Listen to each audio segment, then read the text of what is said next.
Let me just flip you around and you can see who's all down here. We've got a number of EU supporters. And welcome to the Guerilla TV channel, guys. My guerrillas outside Westminster Palace.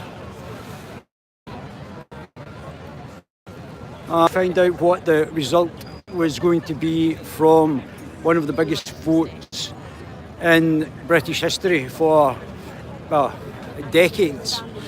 So here we are on the green. A lot of EU supporters there, which is not surprising, but we demand a people's vote. Yeah, well, I think we've had the people's vote, but I think they're having a parliamentary vote just now. So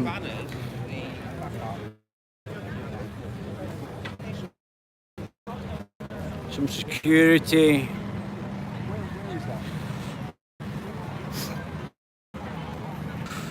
Hope you can hear me okay. If it's coming up okay, the picture's okay, guys.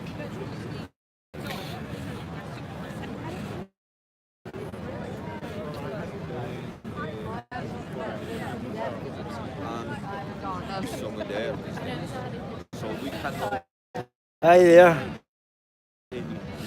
Quite a lot of journey here covering it. Which I'm spirit of, that's good, bud. Well done. Congratulations to her. So obviously a few interesting individuals. Let's just see. He's organised not good picture. Thanks for covering. It's not a good picture. Let me see. It might be because I'm live streaming. There was interference here before from the live. What's take us for? People's vote. Oh, is it? We not had the people? People's vote.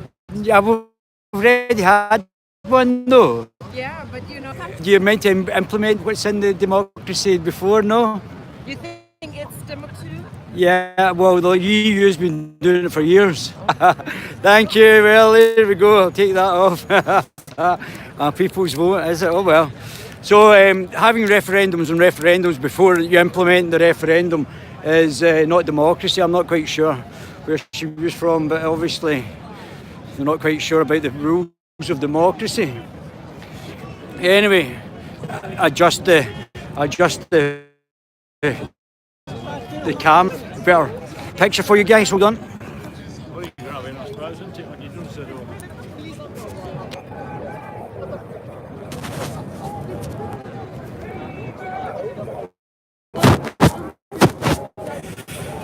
I hope that's better. Long and see if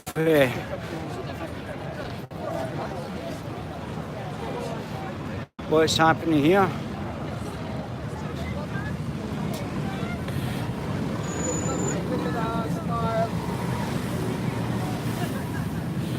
Okay, say, follow Brexit. That's better, thanks. Right, great, that's good, I'm glad. WTO Brexit, yeah. WTO Brexit.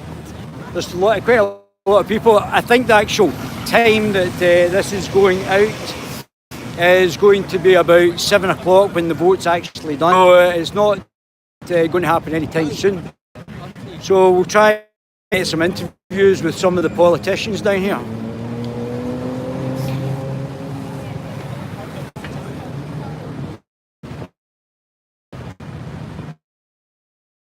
Parliament, obviously Big Ben's getting redeveloped.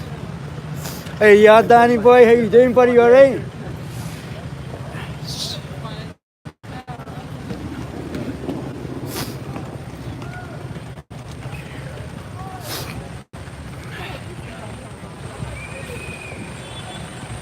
Sky say vote will be 8 p.m. Vote will be at 8 p.m. then.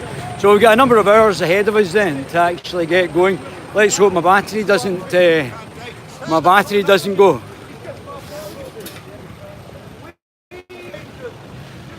So we've got quite a lot of EU flags there. Obviously, it's a bit for them just now because of need to leave, or the majority, should I say, voted to leave. But you can see the amount of press there is here. Obviously, we are called the Guerilla TV for a reason. Let's try and listen to some.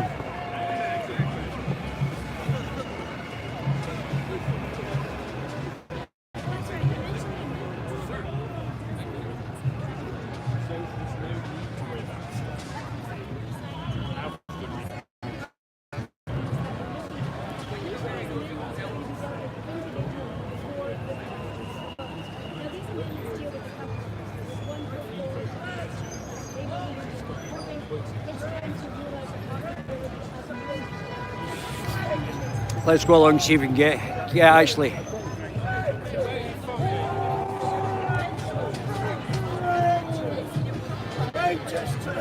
What's happening, boss?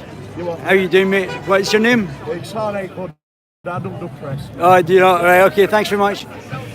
Traitors! Oh, traitors! You realise we're the Guerilla TV channel?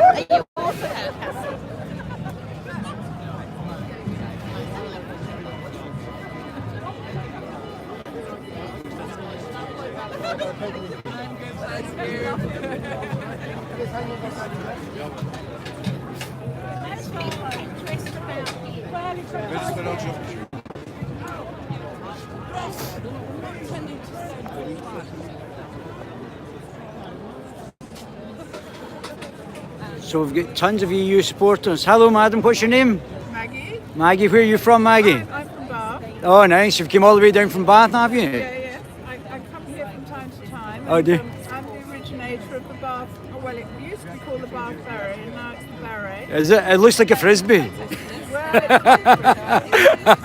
it's It's very nice, though. No, yeah. And we've sold, we made 1,100, and then after that, they became so popular. We gave actually 500 away last night for the prom. And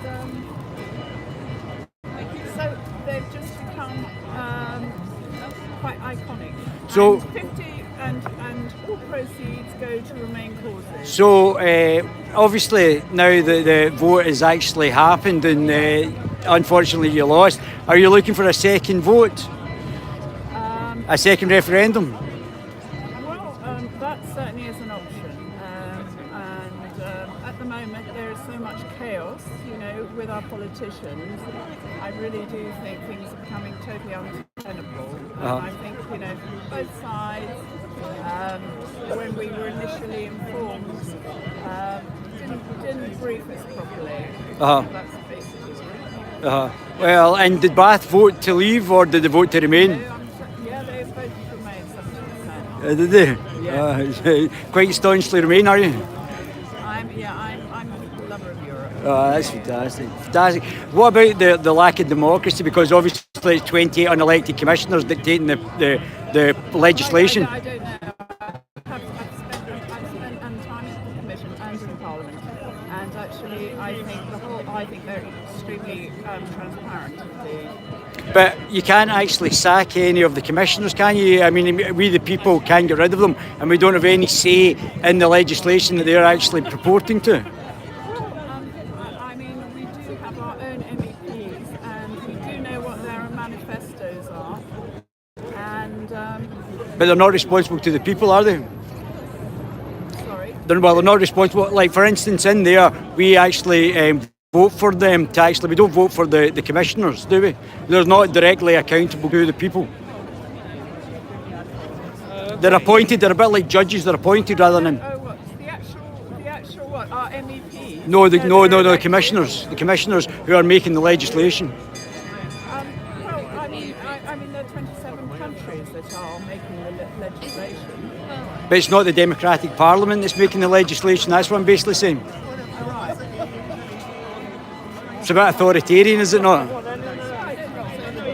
just think it's unbelievably democratic. I think that's where we'll have to differ. Thank you very much. Yeah, oh, sorry, gents, sorry. Yeah, so very interesting. But with the Guerilla TV, and we're going to get the big cheeses, let's speak to the MPs. That's what we're here for. I think it's important that you actually talk to the little guy as well, the man in the street, just like me.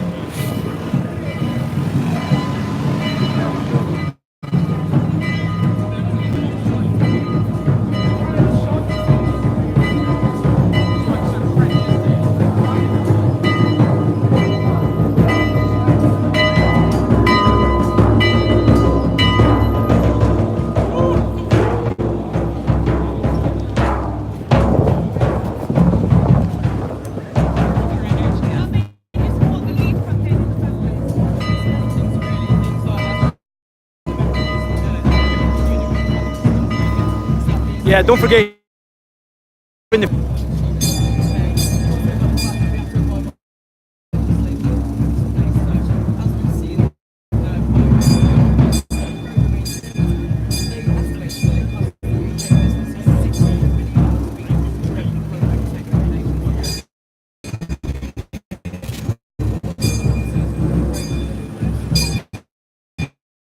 Facebooks, get it out on the Facebooks. We'll get in here. Don't worry about that. Where there's a will, there's a way. So look at some of these guys have got great stuff.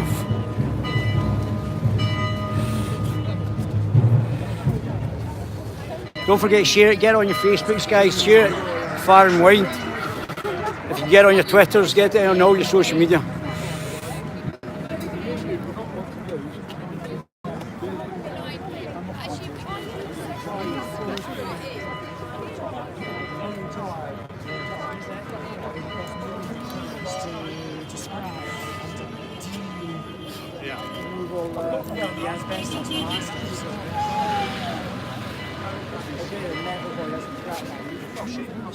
Don't know if we can go this way, guys. Oh, she's only nearly killed myself. Yeah,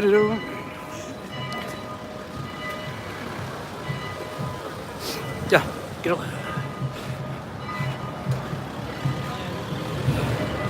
So this is probably the busiest it's been. I've seen it so far for the Brexit vote. Certainly a lot of pro-EU and pro-British flags about. Probably more pro-EU. So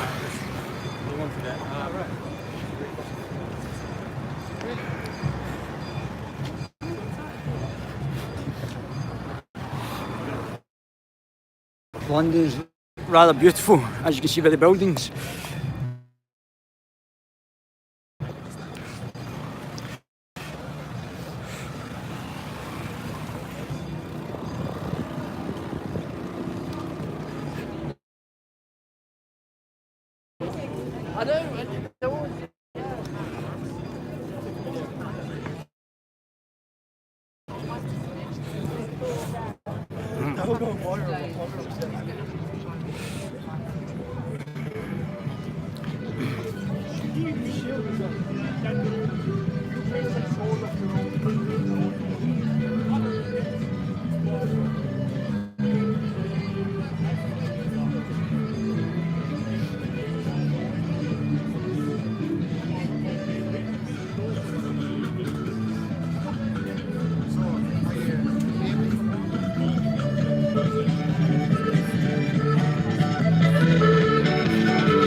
Very impressive.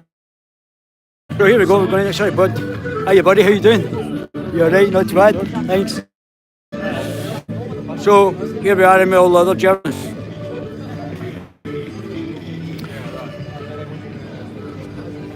Might be a bit of a problem there.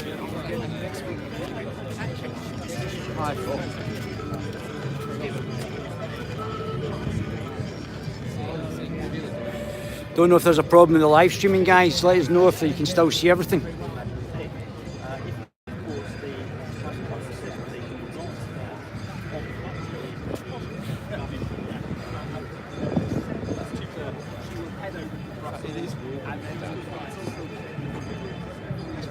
Yeah.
Not sure if this streaming is not going too well.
Hi there. My name is David Ballantyne from the Guerilla TV channel. Can we have a quick chat? Sorry, can I just have, what's your name? My name's Sammy Wilson. Sammy, and you're from the DUP, aren't you, Sammy? Yes. Well, it's good to have probably one of my fellow Scotsmen originally. So, can you just tell us, we're all very supportive of the DUP. The million Scots have voted for Brexit, and we're very happy with your position so far for the people that did vote for, the million Scots that did vote for Brexit. None of the Scottish MPs are in the Brexit side. Are they being misrepresented by the Scottish MPs? Well, you know, I would have thought that those who voted for to leave the EU and Scotland would have wanted to have some representation in the House of Commons. Unfortunately, all but one of the Conservative MPs will be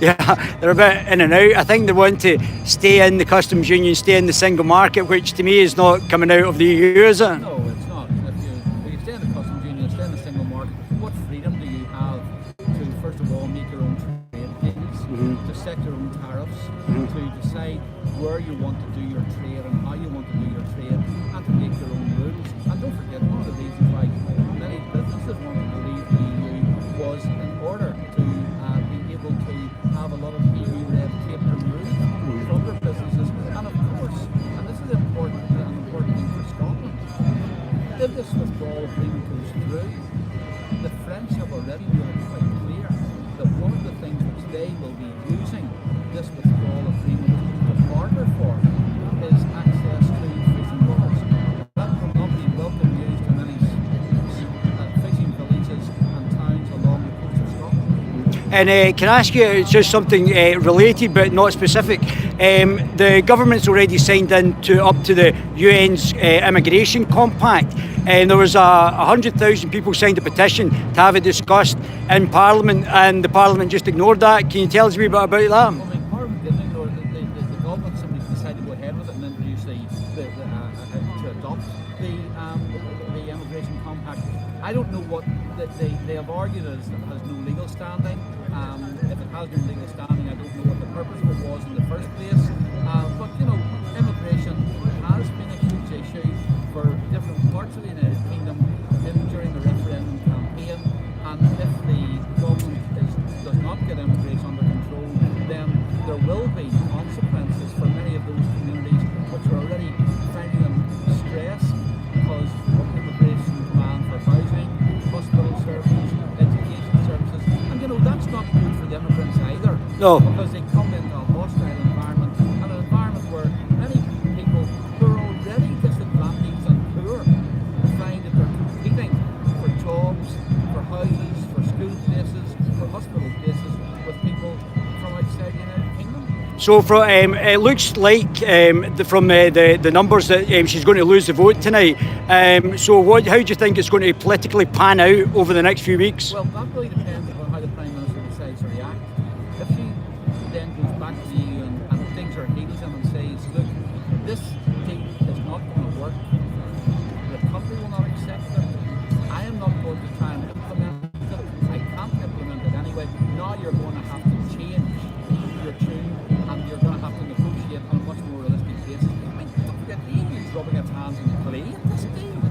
What kind of government would hand £39 billion over without knowing what they're getting for it, and at the same time say, and by the way, we're prepared to split our country, and we're prepared to tie ourselves to your trading arrangements with the rest of the world and implementing your rules, and we've got nothing in return. But surely the easiest way and the best way would just have a zero tariff agreement, because it's in the EU's interest. They sell us more stuff than we sell them. So if they start to get tariffs, it's going to affect them more than it is going to affect the UK. So surely a zero tariff arrangement would be the best for them as well. Well, one of the reasons why I believe we should leave the deal at present is because I think that it's only in that context that you will get a no tariff arrangement. You're right. That's a sensible arrangement. We will trade with you, we'll not impose tariffs on you don't impose tariffs on us. That's actually a very good deal for the Of course, it is. Because if we did impose tariffs, we would collect £13 billion worth of tariffs off them and only pay £5 billion tariffs. The Chancellor of the Exchequer would have £8 billion already. Plus another 39 plus the fishing. I don't think he could give us all a free holiday. It would certainly help though, wouldn't it, Sammy? Fantastic. So when are you voting then? I think the votes start taking place about 7 o'clock. The votes on 4 amendments and then on the main government motions. So I imagine all the votes will be finished by the next month. Oh, fantastic. Well, hopefully, are you coming back out then later on for a chat? Well, hopefully get another wee chat with you, Sammy. Thanks very much. Good to meet you. Good to meet you. David Ballantyne, thanks very much. Thanks. Thanks. Thanks very much, guys, for saying a great interview. That's very kind. If you could do me a favour and share it. We're obviously getting, we're not here. Ah, there you are. There, sir. How are you? Nice to see you again. Nice to see you. And how's things going? I be able to give you an answer to that at about 10 past 8, 10 p.m. is it? Well, it's nice to see you again. So you've stayed in UKIP then? Well, of course. Yeah. And most people who've drifted away are drifting back as well. Well, I mean, We remain the only party that has been committed to Brexit. Yeah. Without us, there would not have been a referendum in the first place, and there would not have been a victory in the referendum. That's right. And we are here to make sure that the job is completed. Yeah, and I guess that's the big thing, isn't it? Because if they don't complete the job, then the UKIP could absolutely soar again. If they do not complete the job, prepare for UKIP in Parliament. And because this could either be, they're either pushing for a second referendum, a Norway deal, all of which is not leaving the EU, is it? Indeed so. 17,410,741 people plus me to make 742 voted to leave the EU. We have not yet left the EU. We need not have gone through any of this right now. We could have left pretty soon in July of 2016. This has been dragged on unnecessarily. We are dealing with bandits there in Brussels. We don't need to negotiate with them. We just leave. Leave means leave. And let me ask you a question about Anna Soubry. Anna Soubry seems to have been parachuted in as a Remain MP in a Brexit seat. It seems a bit strange that she is a Remain MP in a majority Brexit seat. She is indeed the Member of Parliament for Broxtowe by a small majority. I have no doubts whatsoever that if she is so foolish as to present herself at the next general election, she will be kicked out of power. Anna Soubry, thankfully, does not represent the Conservative Party. She represents a particularly lunatic fringe of the Conservative Party. And while she has had some rough handling outside Parliament, and I don't approve of that, by a gang of people, she has done lots of things herself to provoke a number of people into acts of rage. Yeah. She too bears some responsibility for the lack of public order. And nonetheless, it is wrong to harass her on the public street. Yeah, and she's talking about democracy, but she seems to be going against the not only her constituency, but the will of the British people. Soubry's version of democracy is a mystery to me. I would love to know what it is. It is clearly a rule by the few, of the few, and for the few. The people, they can be damned. That's Soubry's version. Yeah. She is extremely foul-mouthed. Her statements on morning television to an audience including children, involving sticking a part of one's anatomy up another part of anatomy of a UKIP leader, is foul indeed. She is not fit to be in Parliament. She should be removed forthwith. Yes. The people of Broxtowe, no doubt, will do this. Are you going to be standing anytime soon? If there's a general election anytime soon, we will certainly be standing. We are the fox in the hen house.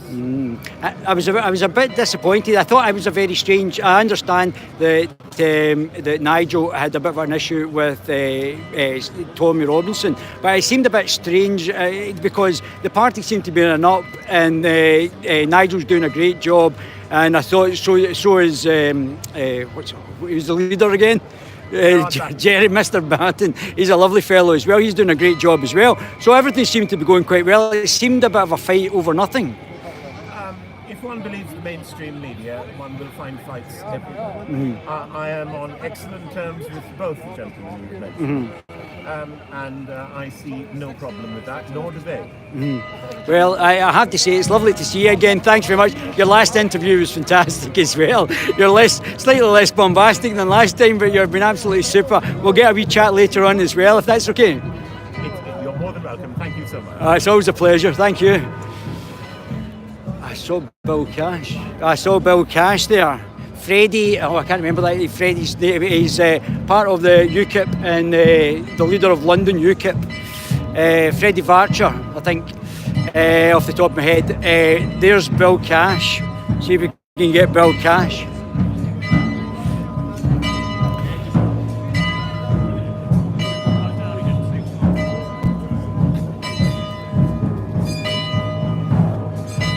So this is Bill Cash. Bill Cash is a leading Eurosceptic, and I think part of the ERG as well.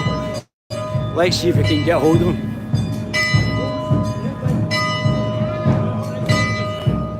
Guys, share it on Facebook, Twitter, anything you've got, try and share it out. Try and let's get a bigger audience. We're getting some great interviews with leading politicians.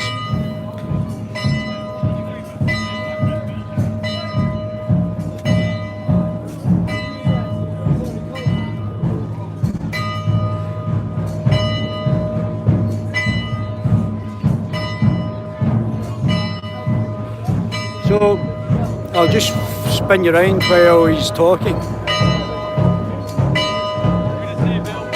This is it outside the Parliament just now.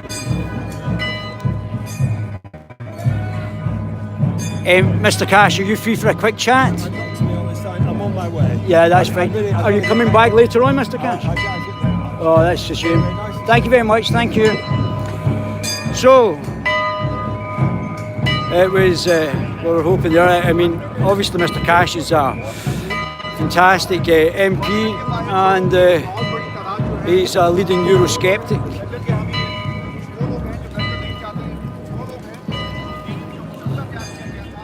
So some very interesting people here already. Let's go and talk to the individuals.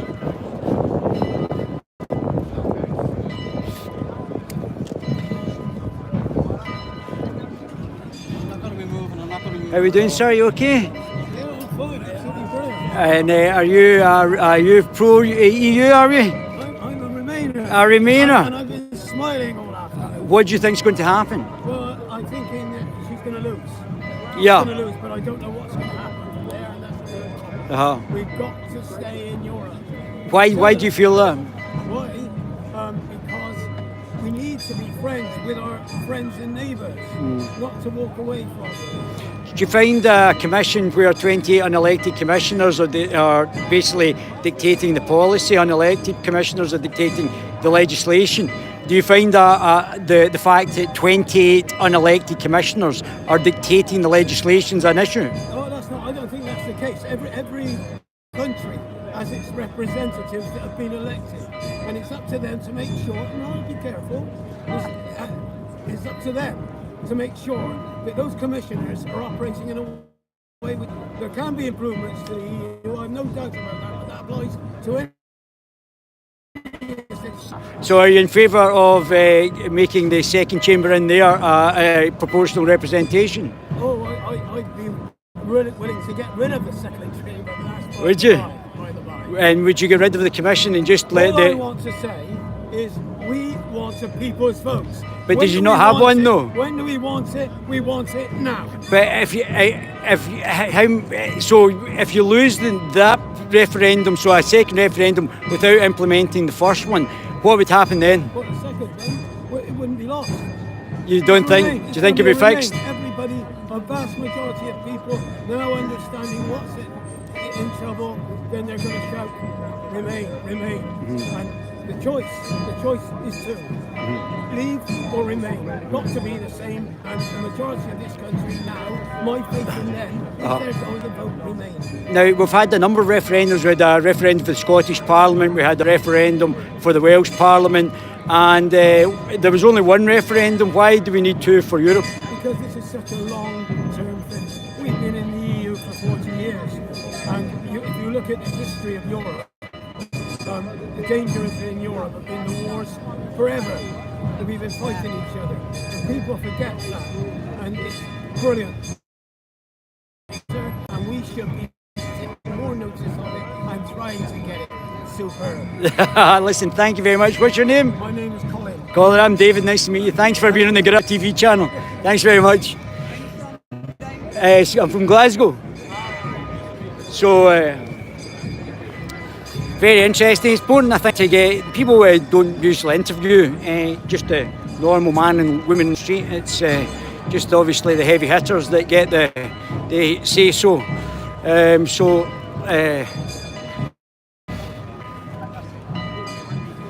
Freddie, thanks very much. So let's try and find.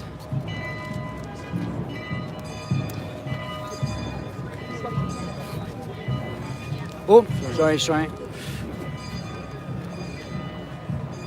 So we've got some foreign TV channels here.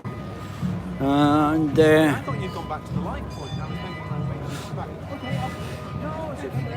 I'll be with you in a unfortunately, we didn't get Bill second. Cash. No problem. See you soon. The unfortunate thing about the MPs, they don't feel, even though they're getting paid by the public, they don't want to talk to the public, which is a bit strange, isn't it? That's not exactly how it's done. They have a responsibility when they're getting paid by the public to actually speak to broadcasters. This is LBC. LBC never want to have a chat with me on the line. Hi there. Hi. Who are you? Who are you doing the interview with? Is it? I was phoning in, never let me on. Do you know who I am? No. Do you know?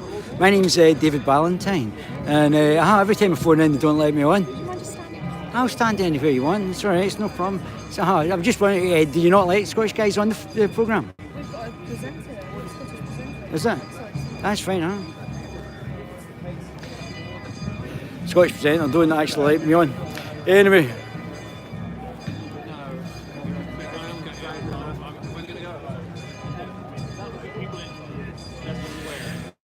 So who we got? So Graham Greene on the LBC.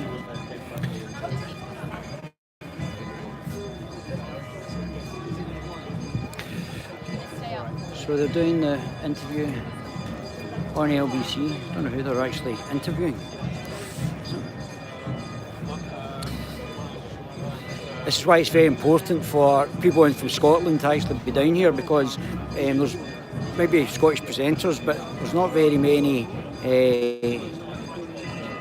people who are actually broadcasting through their own channel.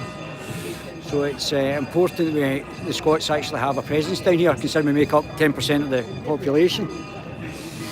But not too keen on getting us on down here, London television. Anyway. Oh, here we go, there's the man there.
No, I'm not, because Mrs. May doesn't believe in Brexit.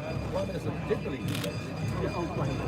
I mean, until then, what's your plan of where we can do? Well, let's see how it goes. But I'd rather hope on that day. Yeah, if that's all right. Sadly, it appears that they'll be very lucky. Yeah, exactly. And then after that, what I was going to get you to do, sort of around 7 is to So that was Nigel just talking about certain things there. Share the footage.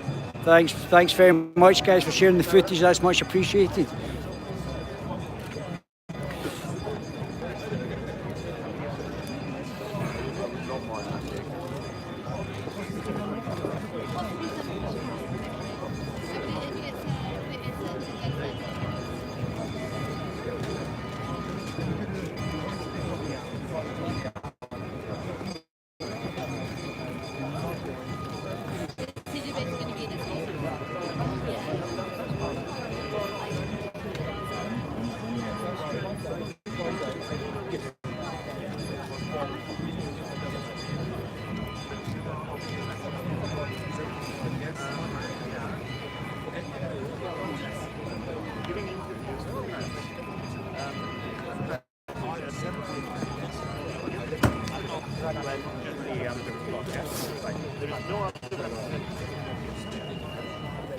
How you doing, buddy? Okay? Are you alright? Never saw you either. Everything alright? Yeah, certainly is. It's going to be a long night. I don't know what you're saying is right. It'll get smashed and she'll try and go into Brussels. Yeah, definitely. So we're just saying it's going to get probably she's going to lose a vote and then have to go back to Brussels. So, but yeah, some very interesting stuff. Yeah, you up for a beer later on? I might be about, yeah. I'll send you a message over. Yeah, cool.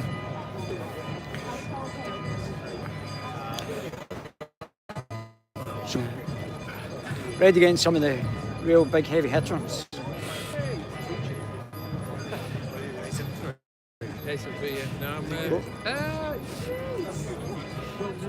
Oh. You just waiting for me then, are you, gents? I have no idea because she's certainly Scotland, is it? Oh, very good. anybody. Who's the producer? Guerilla TV channel. Slightly aware of. Have you seen it? Oh, you need to see it. It's good. It's we're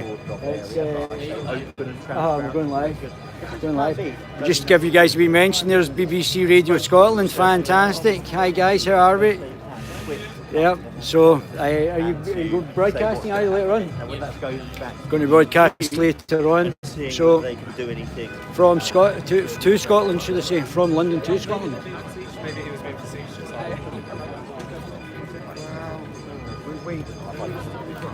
Oh, hi there. Oh, hey up.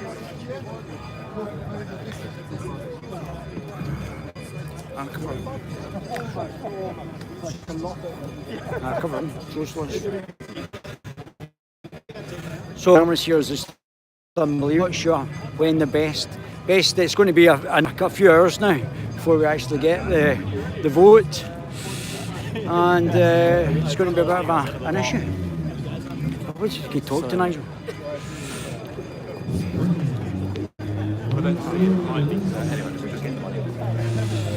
Try and actually speak to Nigel, see if we can actually get a chat. So.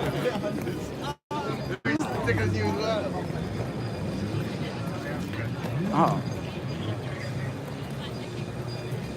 Yeah, no.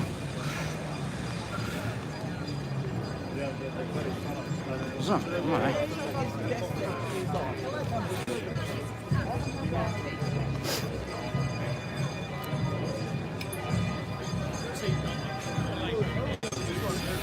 So, a lot of spotlights there, guys. We're going to see if we can actually get a quick chat with Nigel.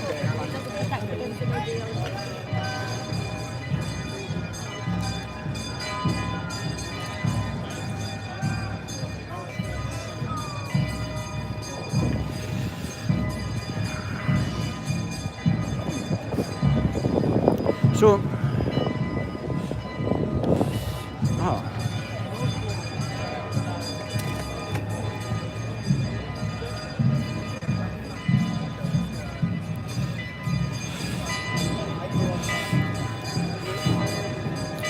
right, so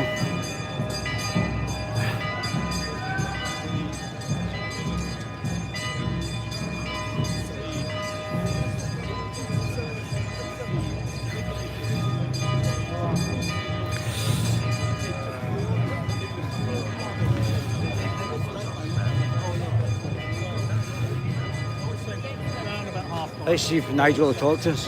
Hey, Nigel. Hey.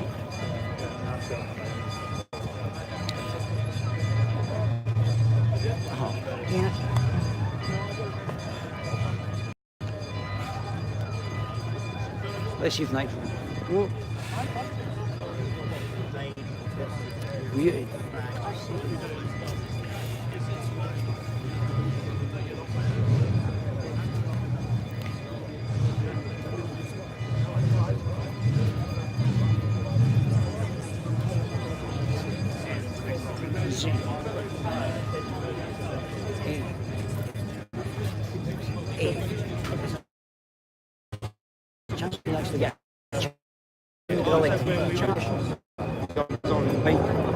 Can we do it after?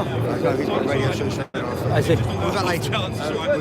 No, that's fine. I always do. I get half my business like that. So we'll hopefully get a hold of Nigel later on and find out what the situation is going to be if they try and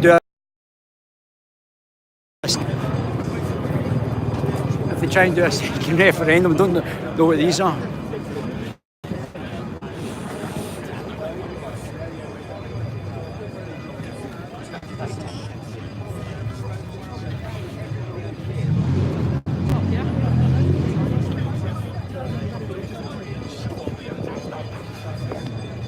So it's like a who's who down here.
Well, look, Parliament, yeah.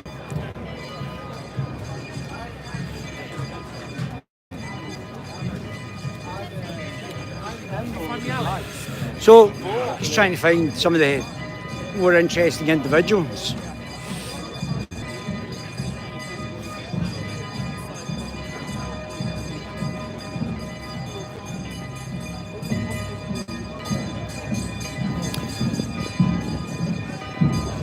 Down for a cigarette, to be honest with you guys. So, look, the balloons. EU. Let's just try and zoom in over here. Oh look, it's the bloke got looking porn in Parliament in the computer.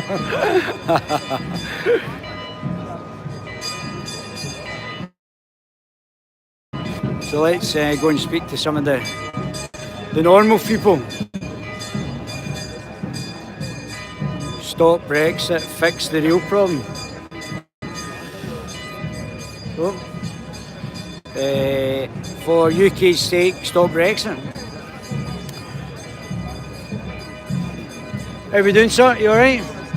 What's your name? My name's Nigel. Nigel, why are you here? I'm here because I support the idea of the people vote. We just have to vote on the reality of the deal that's been put on the table, and we also have to have an opportunity to say we're in that. What would that vote be? What would be the options? The options need to be the deal that May has negotiated, because that's one we put in, and the other option would be to remain. So it'd be May's deal or to remain. Indeed. But what about the people, the 17.4 people? And I think A voting, sorry, can you just explain that to me? I don't understand. A voting principle? yeah, a voting principle. But it was a very, very simple thing. Black or white, leave, remain. It's a bit like deciding we're going to move house. Okay? Shall we move house? Yeah, we'll move house. So therefore you actually do your work, you then put in the effort, you find the houses, you find, actually, is there a better house for the price that we can get? for the money that we've got for where we live at the moment.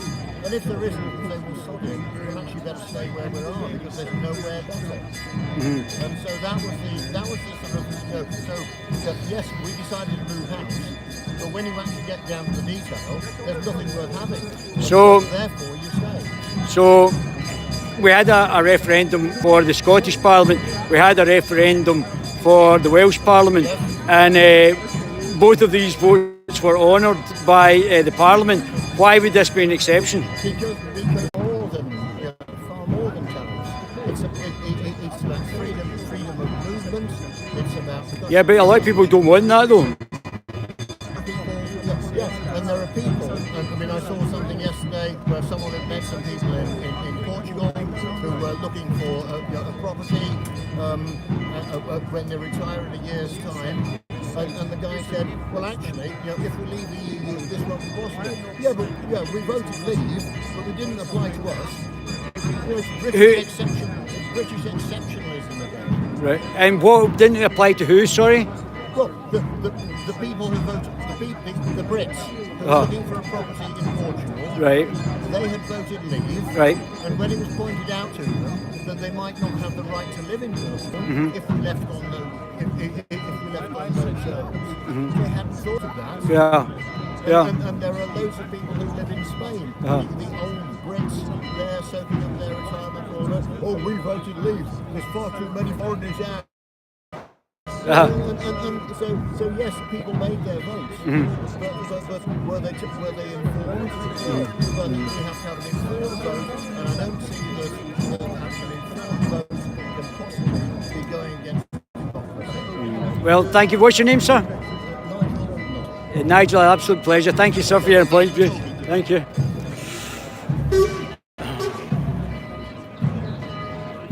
So,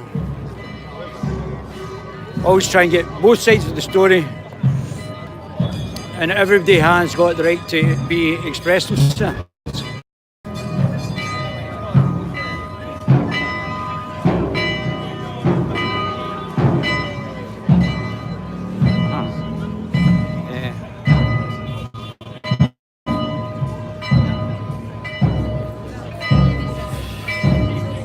So,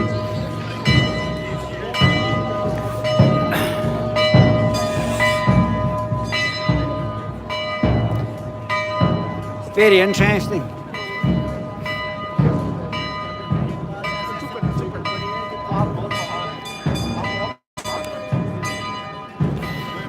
I hope you guys are seeing this, getting the picture okay.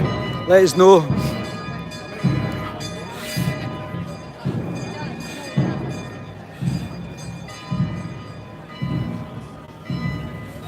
So 10 o'clock, 10 o'clock before the actual vote, which by all accounts it looks like Mrs May is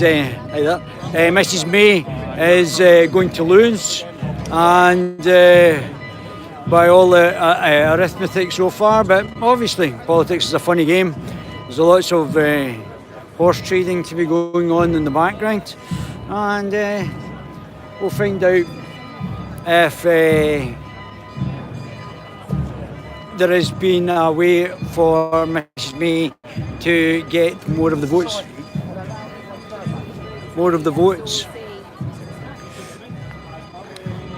So, very interesting.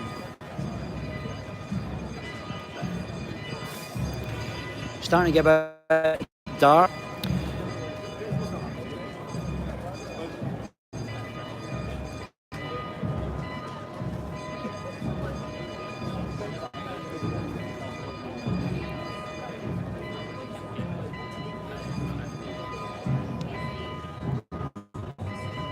So this is LBC's 10.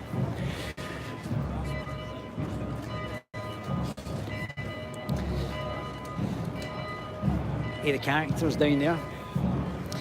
Do-do-do-do-do.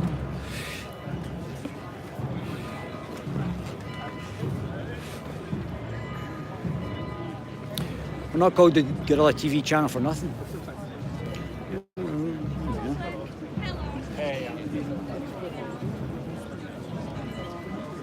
Maybe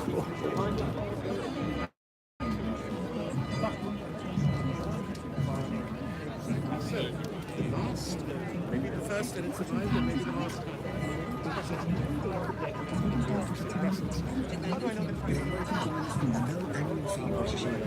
So there's a bit of a scrum round Nigel Farage just now.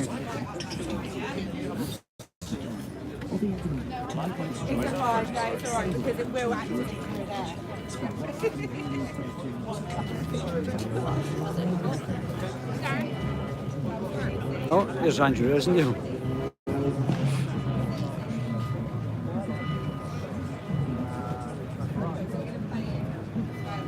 So Andrew Rosendale, Conservative MP.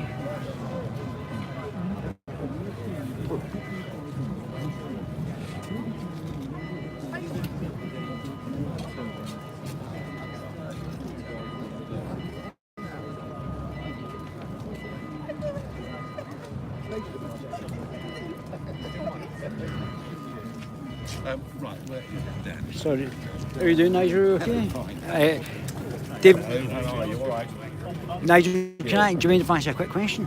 We're just curious for your fans up in Scotland as well. Obviously, there's been 1 million Scots who voted to leave, and how do you feel that they're represented by the MPs come from Scotland? They kind of get forgotten about. It's as if the whole of Scotland thinks the European Union is fantastic. Well, actually, the whole of Scotland doesn't think the Union is fantastic. Much of Scotland is very nice. The Union is across Scotland, fisheries, and other opportunities, and it's just a bit sad. There's almost no one to speak for. There's not one of the main parties is actually representing them. That, I'm afraid, is the case. So Scottish Eurosceptics are the lonely voters at the moment. Don't worry, their numbers are good. Thanks, Nigel. So, very interesting. And Andrew Rosendale there. I don't know if we can. I don't know. Andrew Rosendale disappeared there. Hello, how are you doing? It's coming across. Come with me. So,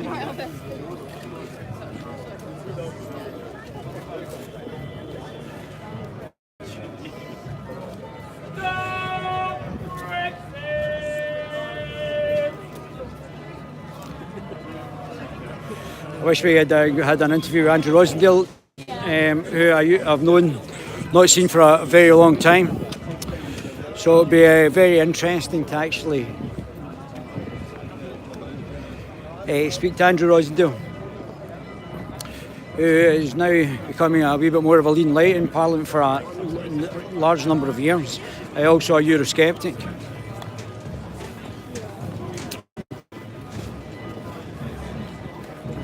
Safer, busy, talk. chaotic, blah blah blah. I didn't read that, I missed that.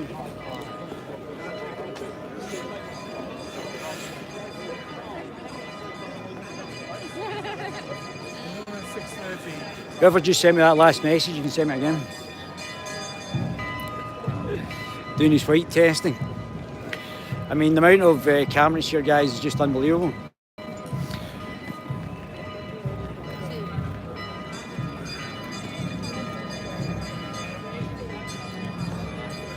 So I hope you're enjoying it. Please share it on your Twitter, on wherever you're going, on the Facebook pages, wherever you got it, on your personal page, wherever you can. It'd be good to get the numbers up. There's Mr. Vatcher.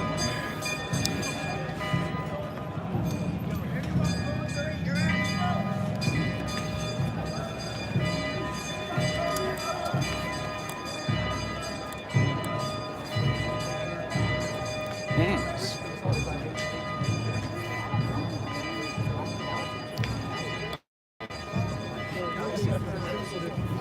Six-ish.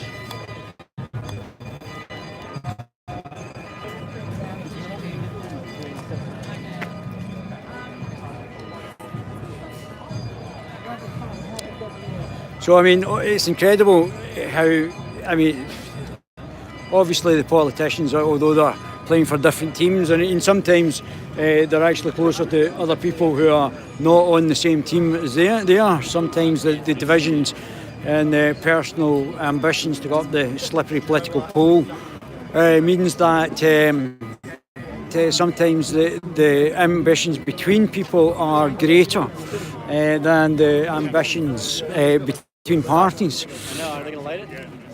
Which is a bit strange. It's a bit of a weird situation, but that's just part and parcel of what happens in politics.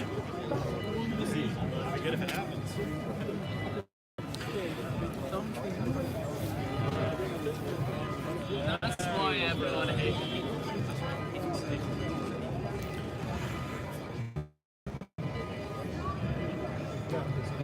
So.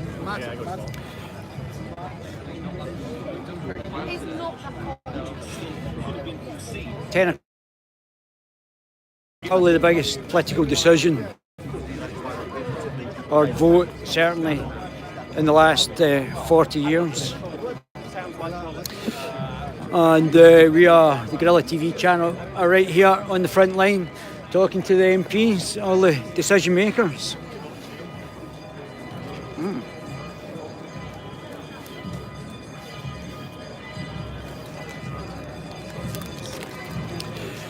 If we could find any. So there might be a period of time now where the MPs have got to go in and are debating, so they'll be coming in and out, and we just have to be there to actually get hold of them.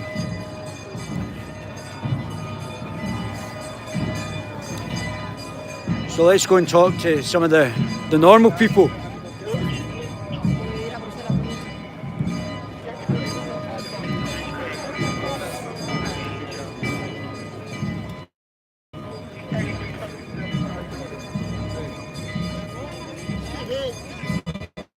Yep. We're with the radio station. No, it's we're going live on YouTube on the Guerilla TV channel. Okay. Guerilla, Guerilla, okay. Guerilla. Thanks.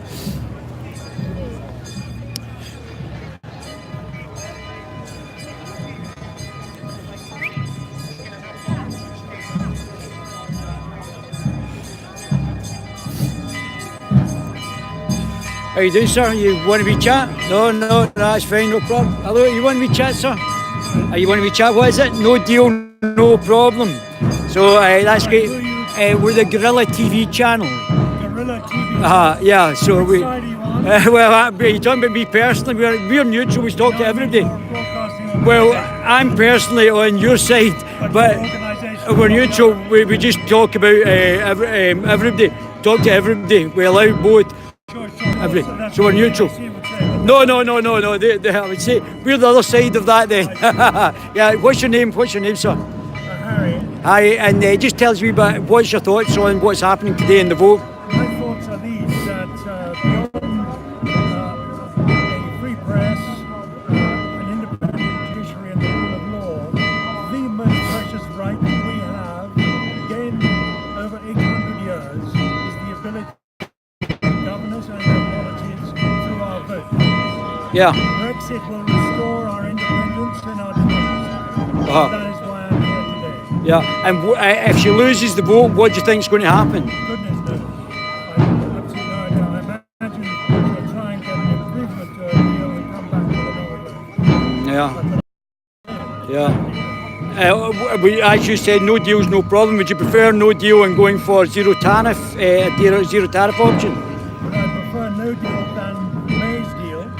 Or a revised deal? It depends what the revision is. Of course. Yeah, that's an imponderable. Yeah, that. But I mean, that's really the situation, isn't it? It's a hypothetical, isn't it? Just now, if she is going to get a revised deal. Half a dozen on the table.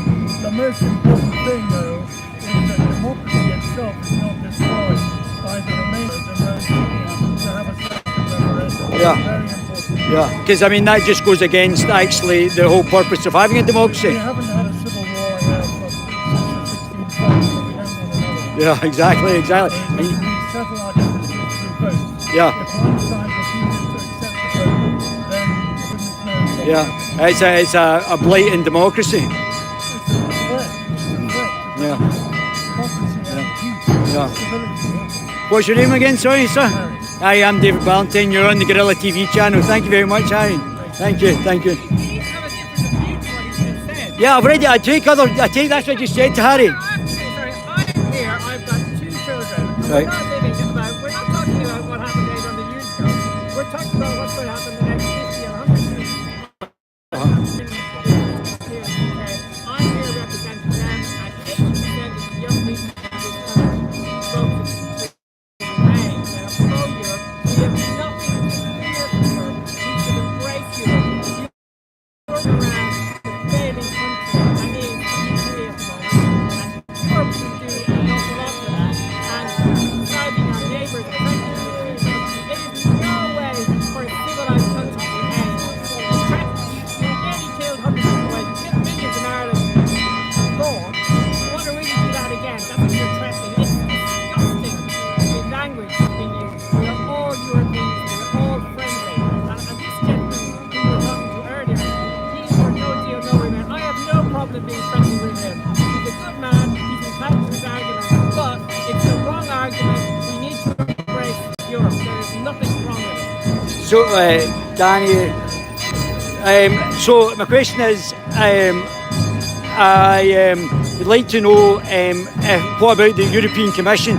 Do you think that 28 unelected commissioners dictating legislation is a good situation for democracy? There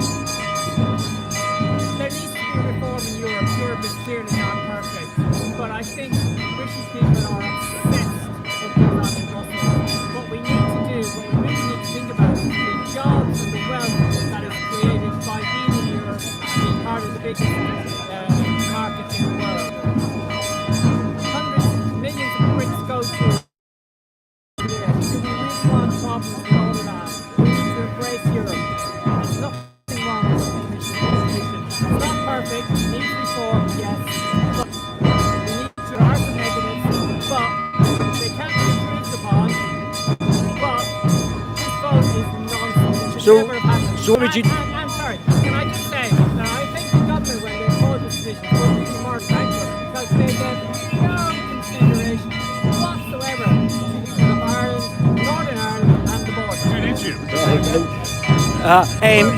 What's your thoughts on that then? What are you going to do?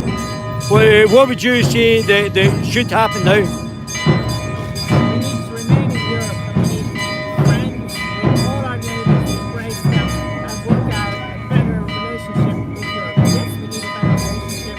We need to stay much stronger in a big team. And that's Team Europe. There's nothing wrong with it. Fantastic, thank you very much, sir. How you doing, buddy? All right, good to see you.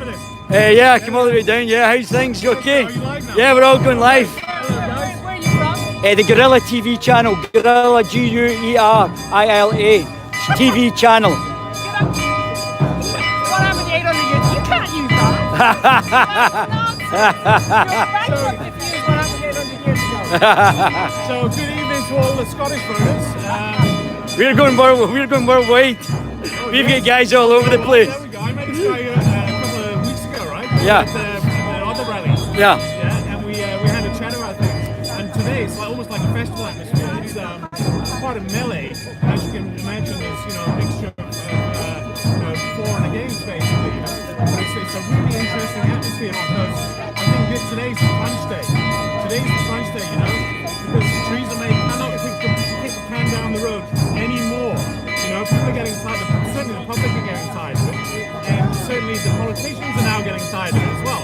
So she can't keep going to Brussels. I think this is basically, this is day zero for Theresa May. We'll be far better. You know my stance. So we'll be far better off on WTO rules. Far better off. It might be a bit shaky first couple of months, but 2-3 years down the road, we'll be more prosperous. We'll be much more prosperous than we are now. And basically areas in the north. London's quite a prosperous city. But there's been an economic downturn in areas in the north of England, parts of Scotland. So those cities will get rejuvenated, yeah? Those cities will get rejuvenated and the wealth will spread from London across the UK, yeah? So we will be prosperous with it. Is it not better to deal with 163 countries than a handful, like say 2021? Or one? It's these bureaucrats in Brussels, the unelected elected. Is that democracy? I don't think so. I don't think so. We want our democracy back, and time to get on with it, because it's like a naughty school kid. Doesn't do his homework or doesn't prepare for his exams. He's trying to get his revision done in the last 5 minutes on the bus. He's not very well prepared. That's the analogy I use for what's happening now with Theresa May. In my opinion, I think we might see a changing of the guard quite soon, even possibly tonight. And in my opinion, this is only my opinion, there are a handful of people that are far better qualified to see a prosperous transition. I've met this guy, and I think he would be a good candidate for the PM position, and that's Jacob Rees-Mogg. Excellent. Yeah, I met him. I sit down, had an interview with him, chat with him. Very nice gentleman. Yeah. But of all the politicians right now, I think Jacob Rees-Mogg is qualified enough. Is one of the most qualified to take over the mantle and to do the transition. Whether he will be there longer, I don't know, but he's very well qualified in European affairs. Fine. So, it's been lovely to speak to you. Yeah, fantastic. Nice to see you again. If you're in this area, come down, because you probably will never see this again. Yeah. The atmosphere is electric. Fantastic. Yeah, and just one more thing. I'm Eco Day Media on YouTube. Check out a guy called Eric Dubay. His video, 200 proofs. That is the foundation. We've been told lies long enough. Look at the foundations. Use your natural senses. Use the natural sciences. We live on a State Street level plane. We don't live on a ball flying through space, crazy space. Have a look at Eric Debate, 200 proofs. Have a look at that. It's well worth it. Fantastic. Thanks very much, bud. Good to see you. See you later. Thanks.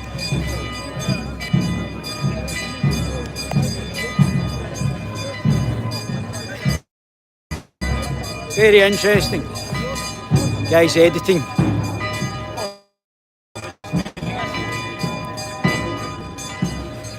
It's some situation.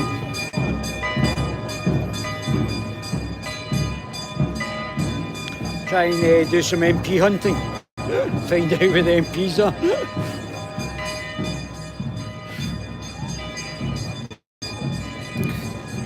A lot of the guys have got static cameras. The good thing is that we can go anywhere.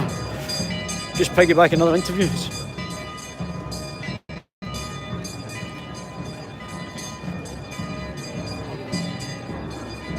Yeah. They're obviously on strike.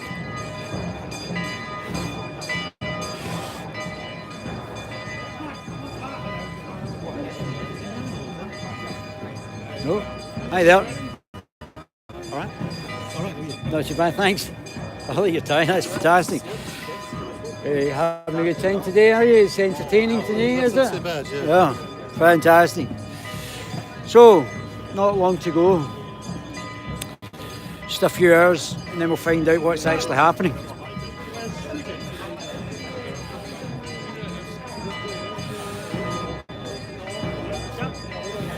Just walk.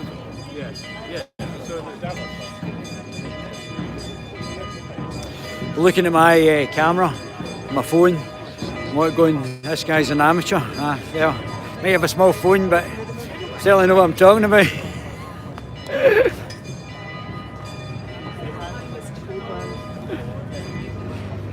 It's very handy. I mean, it's incredible technology, and the way that technology has worked over the last number of years to actually reduce what you've got to carry and still get a relatively decent picture. Although the connection is still a bit ropey. Multiple connections from one area to uploads. Who have we got? Ah. I'm going to go out here because I don't think anything's happening. I reckon the MPs are backing up. Let's go and actually see some of the guys.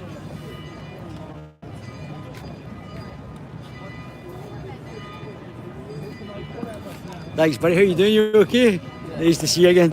I haven't seen your this ID. Do you have? Oh yeah, I did, but my friend's got it. He's inside. He's inside. No, I've got it. My friend's got it. The other guy. And everybody everybody signed it, so I think maybe. Because he needed it. He needed the press ID to come in the first place. He did. I'm coming back anyway. I'll come back and get it. Next time I will check you right. That's fine, boss. Fine. That's fine.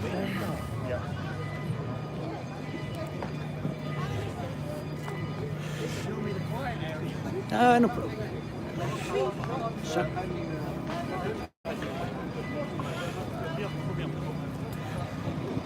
So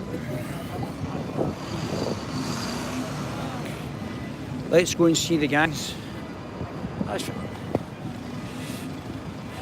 Let's go and talk to the little people. Special deal. Hi there.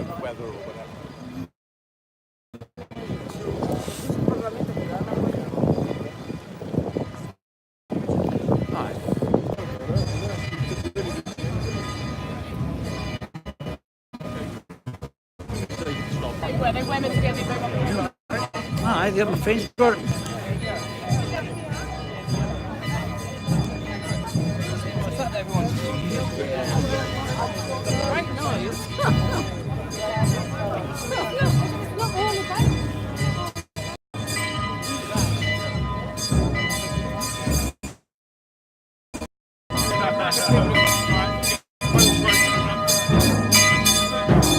I've been in.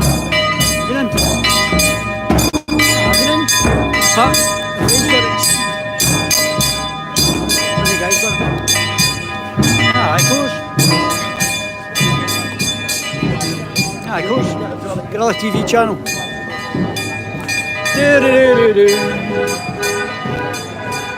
So we're not actually sure who he's tooting for. He could be tooting to leave, or he could be tooting to remain.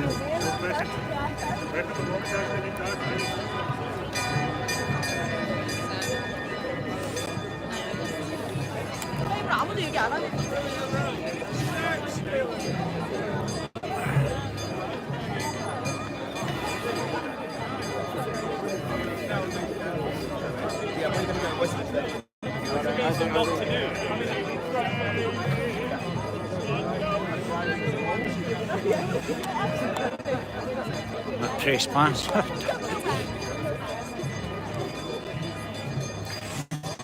Yeah.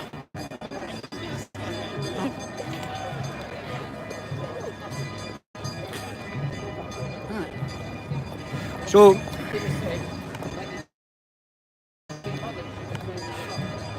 the decision is going to be made at 10 o'clock, so it's still a wee bit early.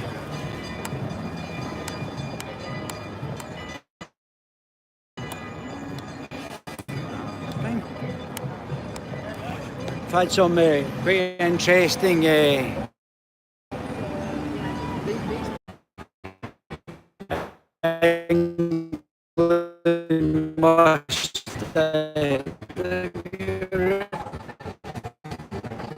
oh, here we go. Today, as we wait for this monumentous vote, we ask Labour to listen to its members, find a people's vote.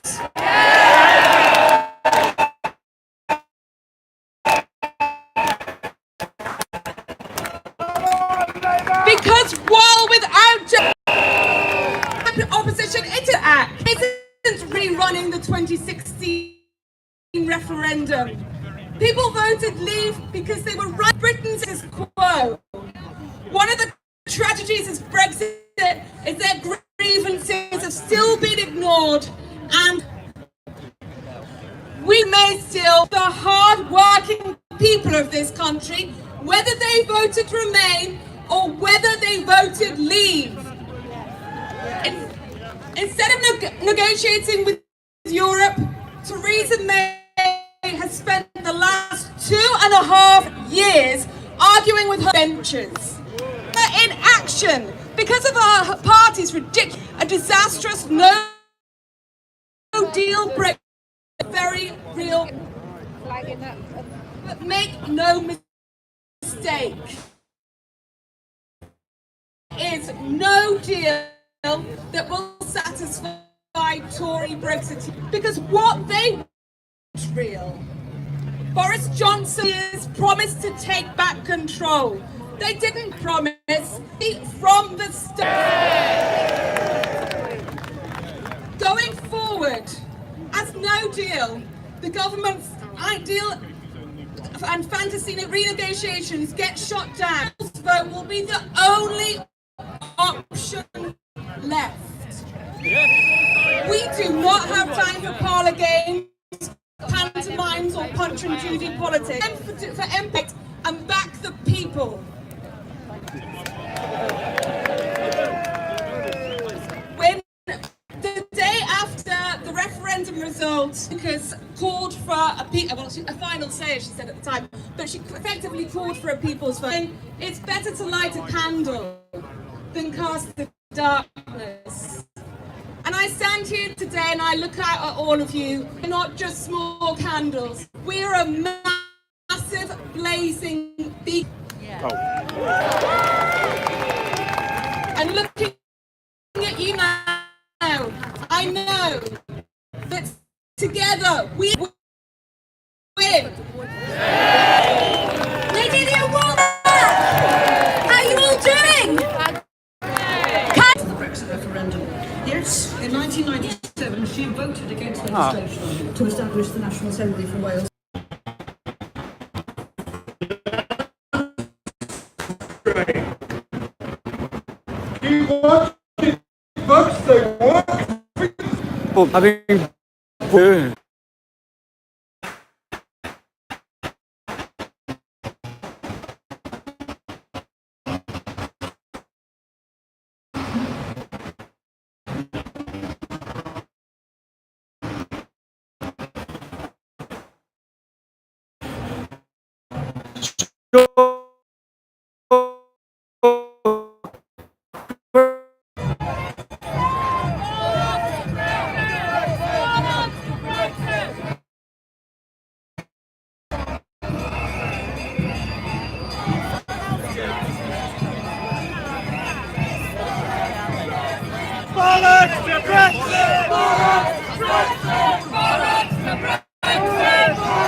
So highly entertaining.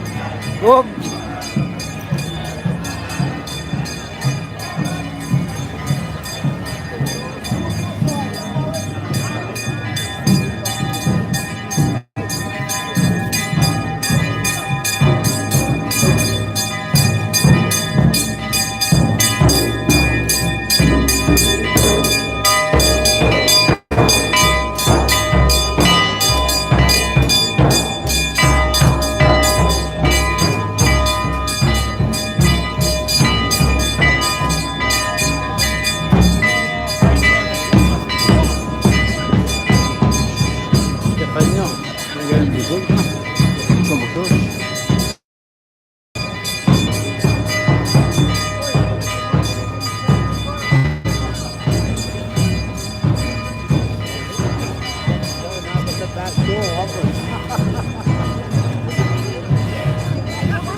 Oh, one of the guys then. Ah, of course.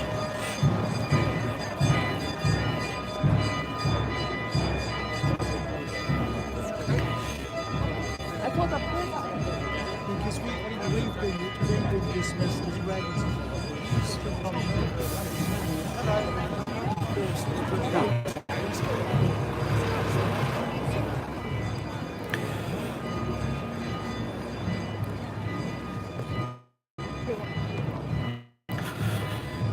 So I'm going to try and plug this in. Let's hope we can get it set up. get this plugged in.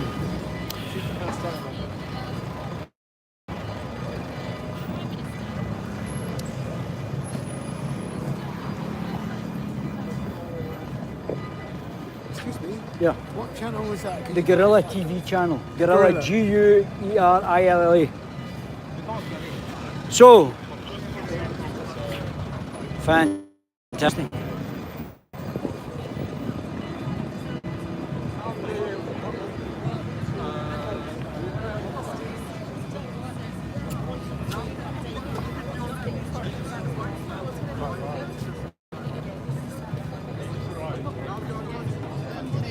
I know.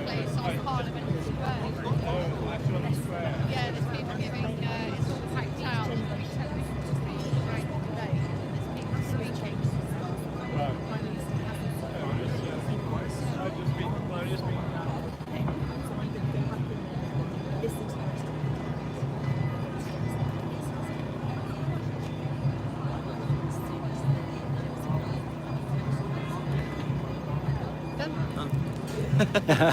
Hi there, how are you? as well. We're on the Guerilla TV channel. Do you want to say anything to the people up in Scotland? What constituency are you with? So is that that's a Leave constituency? Yes. It's 50-50. Is it? 50-50, yeah. And what's your preferred outcome if you vote against the deal? I think we need to try and secure a general election. That's the next thing that the next time. And you're wanting to remain in the customs union, remain in the. Is that not leaving though? Well, that's what we want to try and negotiate. It's a better deal that we think the Prime Minister has secured. If we can't do that, then we see what happens. But the next step is to call for a general election, because general election is not just about Brexit, it's also about the other things, the other justices that want to fight for. Like, That's fine. Thank you very much. So the Labour Party, let me just flip this round here. The Labour Party are now wanting to call for an election, and so that's basically it. That's what they're doing. So the election, that's it. So it's fine. There's the back guys in there. So that's us in again. Thank God. So I'm going to. This is running out. Freddie, how are we, sir? Good to talk to Nigel there. Sorry, did you talk to Nigel? Yeah, I had just a quick word. Basically what I'd asked him, Freddie, was what was actually happening with the MPs from Scotland. There's 1 million Scots who voted for Brexit, and they're not really represented by any of the major parties, Freddie. And it was like all of the major parties, all the SNP, the majority of Labour, even the majority of the Conservatives, are not representing 1 million Scots in Scotland, though. And that must be a massive opportunity for a party that is actually pro-Brexit. Indeed, and UKIP is the only such party. Yeah, it's the only one that's actually doing it, isn't it? The Scottish Libertarian Party, which is a new party, are also, I think, pro-Brexit as well. But there's not been as much inroads. Maybe there is a requirement for a Scottish party who maybe wants more powers for the Scottish Parliament, but also believes in Brexit as well. Maybe that's an opportunity there for more votes for people who believe in Brexit. You could well be correct. It is certainly true that in Scotland there are many, many people who are very angry that their voice is not being heard in Westminster at all, and they're not being represented in this. The SNP itself, let's just say I'm not a fan of them. If it's possible to be worse than Labour, the SNP is worse than Labour in some ways. Do you think there's a requirement for somebody like UKIP to have more of a Scottish manifesto to attract more? I know there's a good manifesto, especially amongst the new. They talk about Tommy Robbins, but in fact there's what we were discussing last time is that there's very much a centrist libertarian movement within the UKIP party. UKIP is a libertarian party by definition. It says so in our constitution. We are libertarians. Anyone who is not a libertarian should not be a part of UKIP. the word libertarian is one that is relatively new in politics. It's only a few decades old. Politics makes it very new. I would best describe libertarians as classical liberals. People who want few laws, few taxes, not much interference in the by the state. By the state. So the redress of the current imbalance where the state has too much power and the private sector has too little. I am a classical liberal, therefore I am a libertarian. Unfortunately nowadays liberals have gone completely loopy. They're authoritarian liberals. They're completely balmy, they're authoritarian, they want more laws, they don't seem to know what the word liberal with a small L means. They seem to be illiberal. They are illiberal indeed, illiberal to the core. I really wonder, and unfortunately some people do judge books by their covers. They see the word liberal on it and they assume they are voting for a liberal party, but they are not voting for a liberal party. They're voting for an authoritarian party and an anti-democratic party. You couldn't make it up. You couldn't. You certainly couldn't, Freddie. Well, let me go and charge this phone, Freddie. We'll get a chat again later on. As always, thank you very much. You're welcome. Thanks, Freddie. So I'm going to just stick the charger in this as well and just put this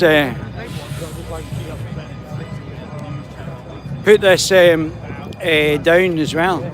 So we'll get some more and plug it in, and hopefully we'll get some more interesting interviews, some great interviews there, really interesting.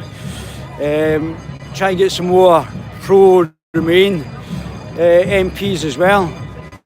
So let me just set myself up somewhere statutory, and I'll unplug this mic and we'll plug myself in, see if we can charge the battery, because there's a number of hours still to go. Don't know if I can get up on this hill. But very interesting, you'll have to excuse the hair. So I'll flip it around again.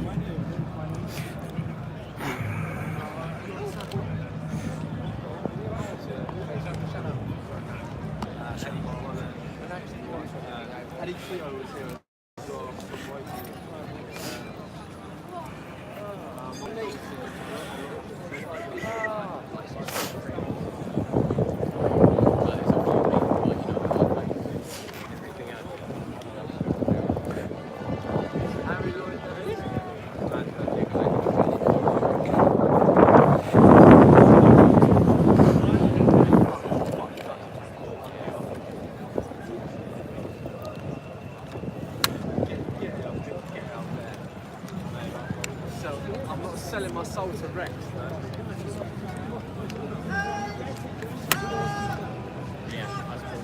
What's Rex? Rex.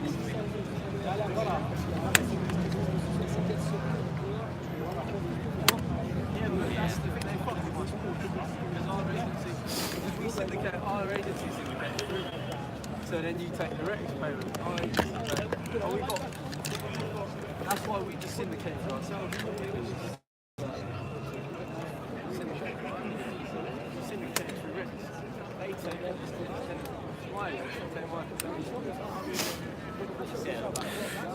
Very difficult to do this.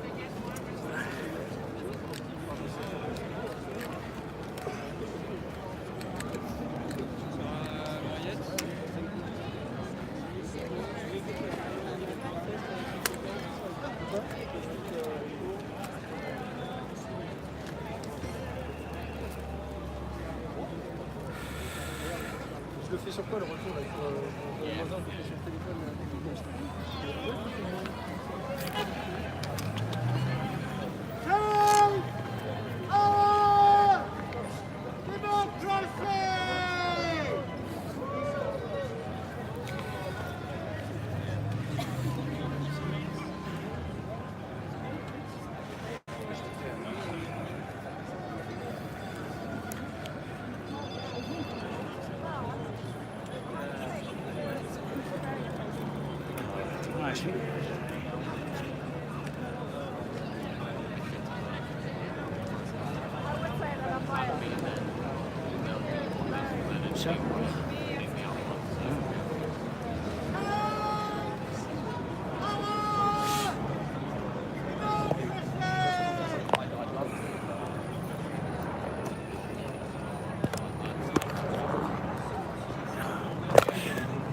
Yup.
Quando poi se ti metti qui si distruggono quelle luci là.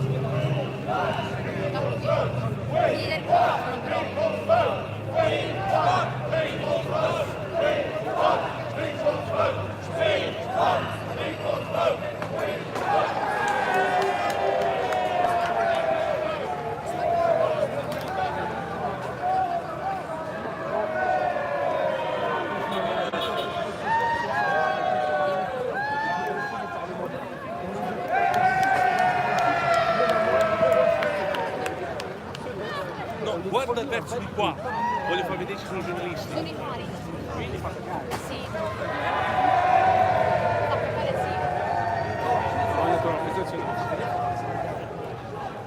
Posso fare così? Io vado su di te, non girare, non ti guardare. Un po' si vede, dai, nel video sì. 3, 2... We want the people vote. Questo è quello che gridano gli inglesi. inglesi che vogliono rimanere in Europa, all'interno della comunità europea. Tra poche ore poi si deciderà una sorte importante, un destino che cambierà la storia. Come vedete le bandiere stanno sventolando davanti a Westminster e tra pochi minuti ci sarà il voto all'interno del Parlamento. Un Corbyn, leader dei laburisti, che vuole a tutti i costi mandare via Theresa May e il governo dei conservatori, forse le nuove elezioni, probabilmente un nuovo referendum. Quello che succede ancora nessuno lo sa. Una cosa è certa, da domani gli inglesi e anche noi italiani ci sveglieremo sotto un altro cielo.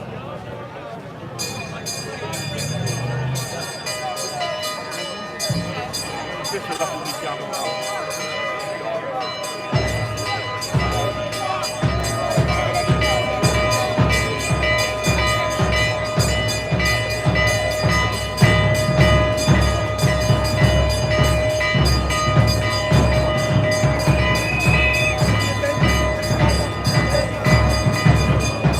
So it's quite noisy. Not sure if you can hear this, but very noisy. Bit of a carnival atmosphere. Let's hope it stays like that, but not quite sure. Not sure what's actually going down, but it's sort of a carnival atmosphere, but it's highly unlikely that Theresa May is going to get the vote actually through. I mean, it doesn't look arithmetically possible that this vote is going to come through, which means that there's going to have to be another deal, or there's going to have to be, well, a second referendum David Lammy was talking about, which seems anti-democratic, and or there's going to be no Brexit. There's going to be a cancelling of the Article 50, or an extension of Article 50, should I say, or there's going to be a no-deal Brexit. So these are the sort of choices just now, and it's highly unlikely that from the vote at 10 o'clock that it's going to go through. But you never know in politics, you just never know. But you can hear the noise.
So, on both sides, the atmosphere is quite favoured. They're both wanting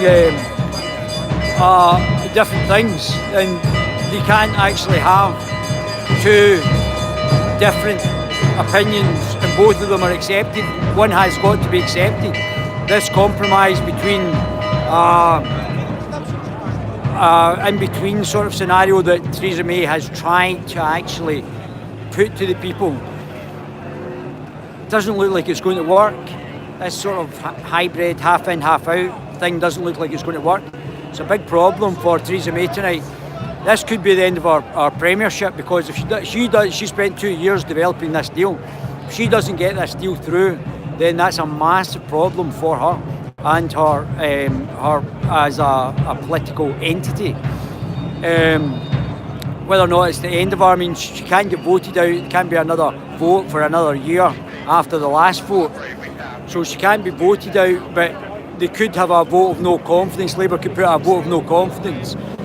And if there's a vote of no confidence, it's unlikely that she'll lose a vote of confidence because people will not want to have Jeremy Corbyn or the Labour Party in power, and they want stay in the customs union, stay in the single market, which is not out of the European Union, which was the original vote. So it's a major problem for her, but she's very tenacious. I've said this before, she's very tenacious, and she won't actually she won't actually have she's likely to not, well, she won't have another vote from internally within a party, and she won't have another vote externally, which means that it's very difficult to remove her. So she's likely to succeed in a vote of no confidence. The Conservatives will not kick her out to have Jeremy Corbyn in, and they would be even less inclined to be in the single market and in the customs union. So it's a big problem, a real stalemate. There's a lot of Remainers, 75% Remainers in the Parliament, which is not really representing the 17.4 million people that voted Leave. We've already said it on this that there's not any Scottish MPs virtually who are voting to leave. So there's 1 million Scots who voted to leave the EU, and they're not even represented by the members of Parliament, the Scottish members of Parliament in Westminster just now. So they are completely disenfranchised. So very interesting times. Got a fair period still to wait and actually go. So we'll try and get some more interviews, I think. Move this and try and speak to more people.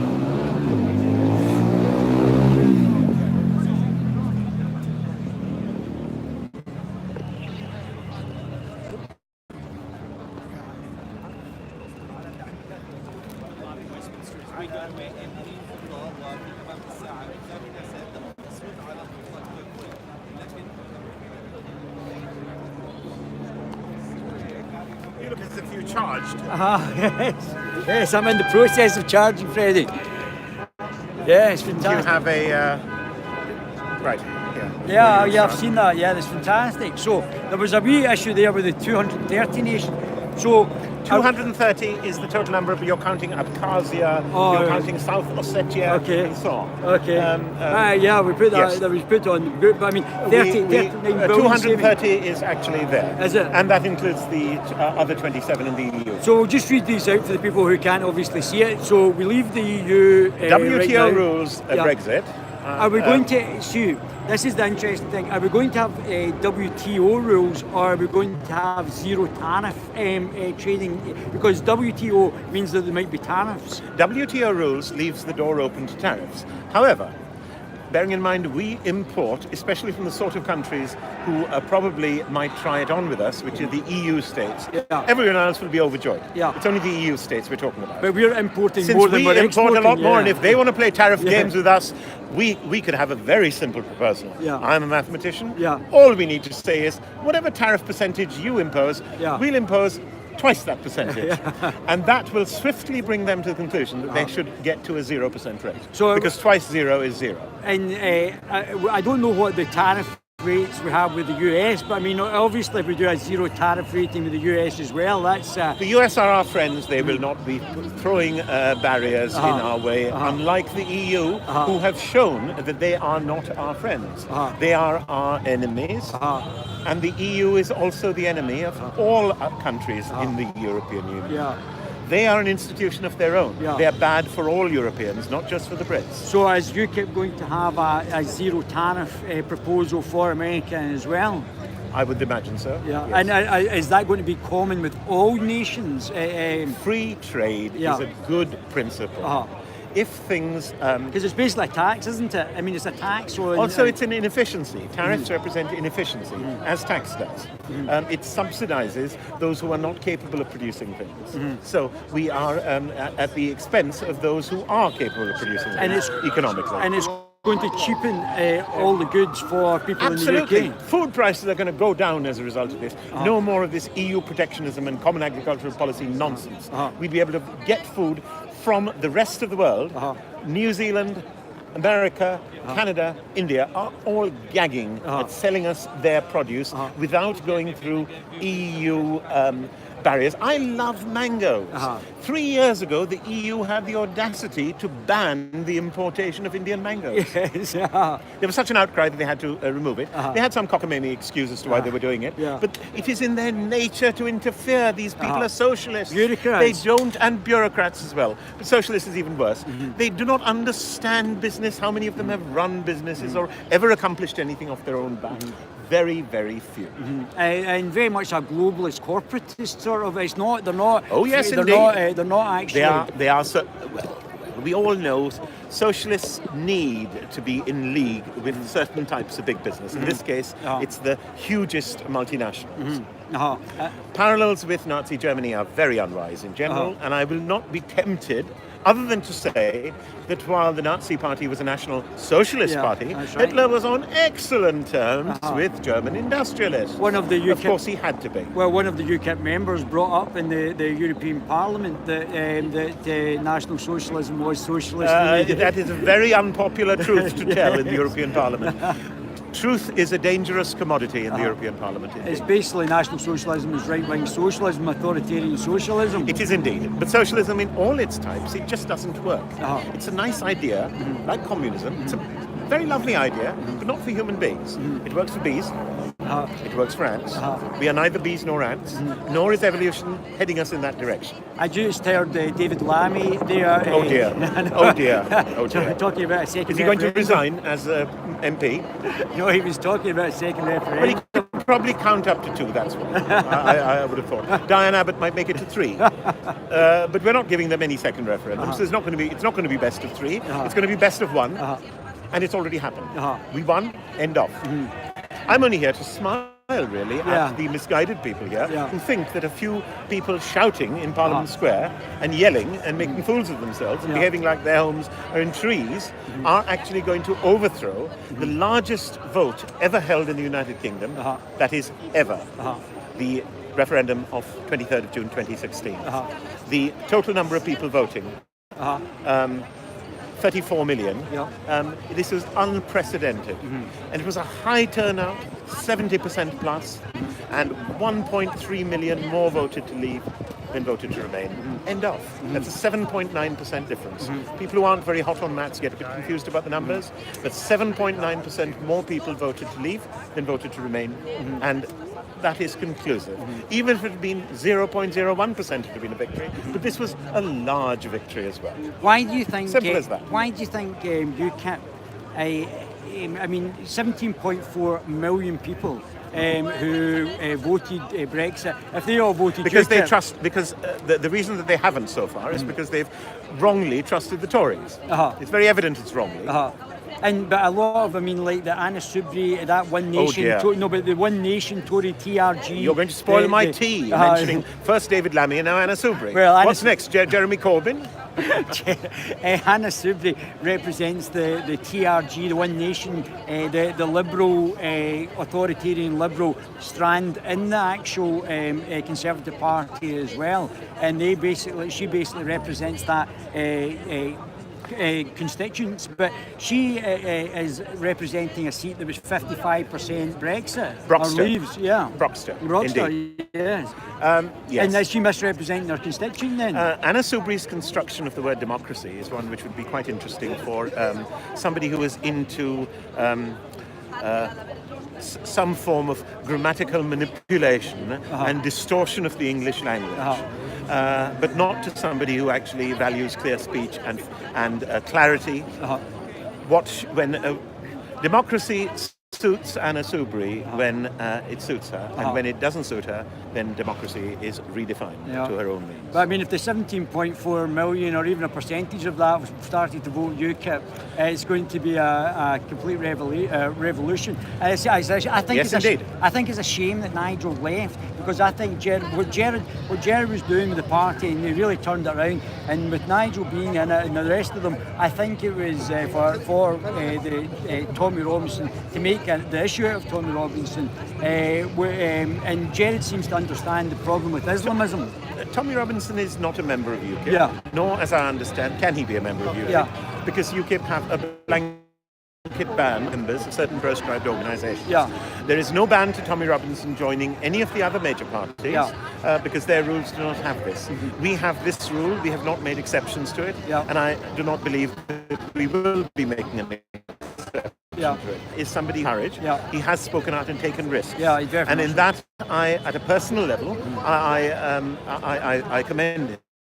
And at a party level, though, that's a different matter. One can, for example, I get on very well with a number of Conservative MPs. I believe they're genuine, honest people. Well, I saw Andrew Rosendale there. I was speaking to Andrew Rosendale just a little bit earlier, and several others, and former Conservative MPs, like my former MP, Norman. These are people of character. They are also people of principle. Unfortunately, they do not represent the rabble that currently occupies the House of Commons. They are largely unprincipled.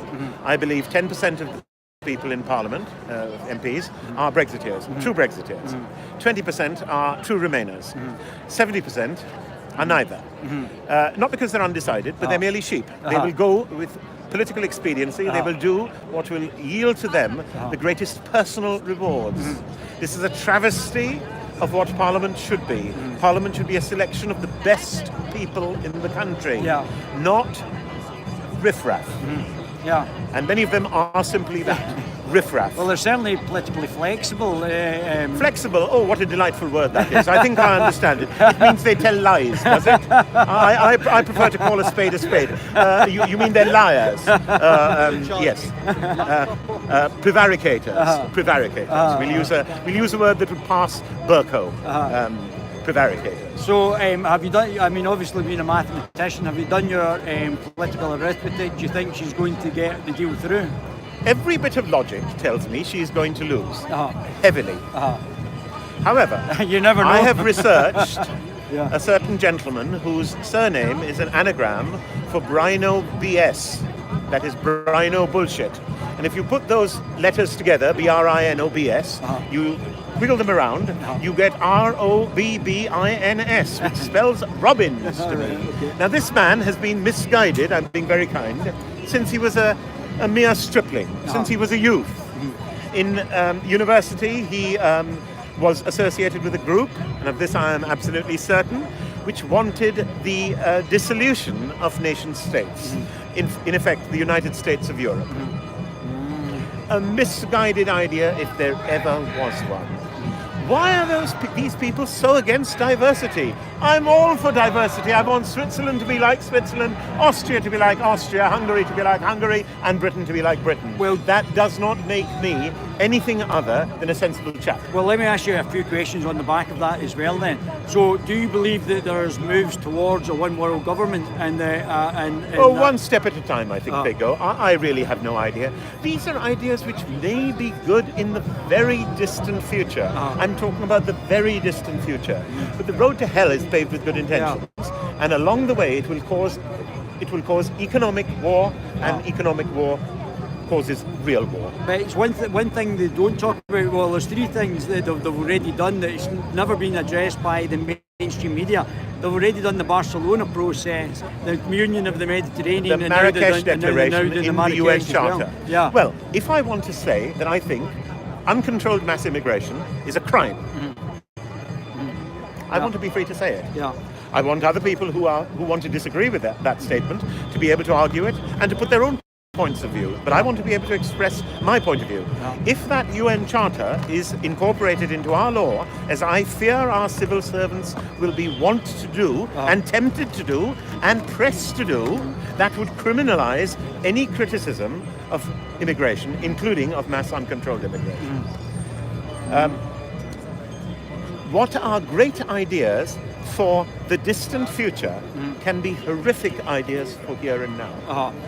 And they are horrific ideas right now. But I mean, the corporatists globally seem to be pushing this the agenda, this agenda through all of it. Since I prefer Pepsi to Coca-Cola, and I really can't explain it, I promise you it's not a political choice. I'll take a pop at Coke here. Coca-Cola would love there to be one world government. It'd be very easy. You infiltrate that government, you make sure that you have your corporate interests represented by a lobbying group in that one world government, and then you've got your sales covered. Especially if it was undemocratic, like the 22 or 28 in the EU, most certainly so. Look, we have been hoodwinked right from the beginning by that scoundrel Edward Heath. This is why in the 2017 snap election I went and stood in Old Bexley and Sidcup, because that was the seat which had hosted Edward Heath. Edward Heath is the man who knew the entire plan. It started off as merely a coal and steel union, then merely a common market to allow goods to move around more easily. Then it became a European economic community. Then it became a European community. Now it has become a European Union, despite many large countries, Holland and France, saying no to this constitution. But Juncker and Barroso, they're not to be easily swayed. On we go, as they say. It doesn't matter what it is. We are going to go on and proceed. We'll just change a few names on the top of the file. We'll perhaps rename the file. But the process inside the file will proceed and has proceeded. And the next step is the United States of Europe. It's stupid to think otherwise. Well, the army's already the army's in place. Urgent 4, the European police force. The legislation is in place as well in their case. They could technically come onto our streets and start enforcing our laws, but by their interpretation. And that's what I can't stand for. The idea of foreign judges, especially judges as poor as the judges to be found in the European Court and the European Court of Human Rights, which is associated with but not a part of the EU. Many of them have never served as judges before. But these people, they have no experience in applying British law, or the law of England and Wales, and Scotland and Scotland. They have no experience whatsoever. How on earth are they going to do this properly? They have been trained in a completely different form of jurisprudence. The Napoleon inquisitorial system that applies in Europe. I'm not a lawyer, thank Beelzebub, but I do know a little bit about it. The system which we have, which is a gladiatorial system, is a system which underpins the actual laws that are there. They're expected to be fought out in a court by gladiators, one on each side, not to be dealt with by a truth-finding Ministry of Justice. Good Lord, and we've now got a Ministry of Justice in the UK. This as well, they're boiling the frog very slowly and carefully, aren't they? Yeah, that's it. They're just turning up the gas, They're aren't they? turning up the gas. But we in UKIP are there to call them out, to alert the public as to what's happened. Whatever anyone else says, they can't take this away from us. Without UKIP, there would have been no referendum. Without UKIP, there would have been no victory in the referendum. And without UKIP, there would have been a betrayal by these misguided people outside. Well, this is the thing, that you might be standing in good stead if there is a muck-up here, if there is moves towards a second referendum. I know exactly where you're going, sir. It could become of course massive. You are. However, in UKIP we put the country's interests first, not party interests. We are fully aware that if these bunch of half-wits, sheep and traitors inside Parliament actually foul up on this, they will be handing the country to UKIP. And when we're in Parliament, you bet we'll be out of the EU instantly. Article 50, no article anything. You do not deal with bandits by negotiation. You simply leave. Well, let me ask you this then, Freddie. Will UKIP sort of help or put in legislation to prevent corporatism and get it back into a more capitalist UK rather than a corporatist UK. UKIP is a libertarian party. Yeah, we have that's discussed this fantastic. before. Yeah. I must yeah. refer no, you but to I mean, that. that's what, no, I don't mean that. I mean, would they actually legislate or take legislation away so that it actually improves? We have to win an capitalist- election first. Yeah. But of course, when we make promises, we keep them. Yeah. And it is certain that UKIP, repeating myself, libertarian by definition and by constitution. Yeah. We would put forward measures which small businesses would love. Very large global multinationals might not love so much, but they might have to adapt to. Yeah. We are pro-business, we're a party of business. Yeah. We're not anti-business at all, and business includes huge businesses. We are not ideologically tied to anything other than libertarianism, which is a broad church indeed. Yeah. And while you have mentioned Islamism a few minutes before, I would say that UKIP is a political party, and in Britain we learned 400 or 500 years ago not to mix religion with politics. They do not mix. And UKIP is not going to go down that path. Sure. We're not a party for any religion or against any religion. I personally am an atheist. I don't care what other people believe in. If they want to believe in the flying green spaghetti monster, they are free to do so. I am happy to live under a Judeo-Christian system of governance of some sort, adapting it to modern times, and I have been living under that, and I'm more than happy to do so.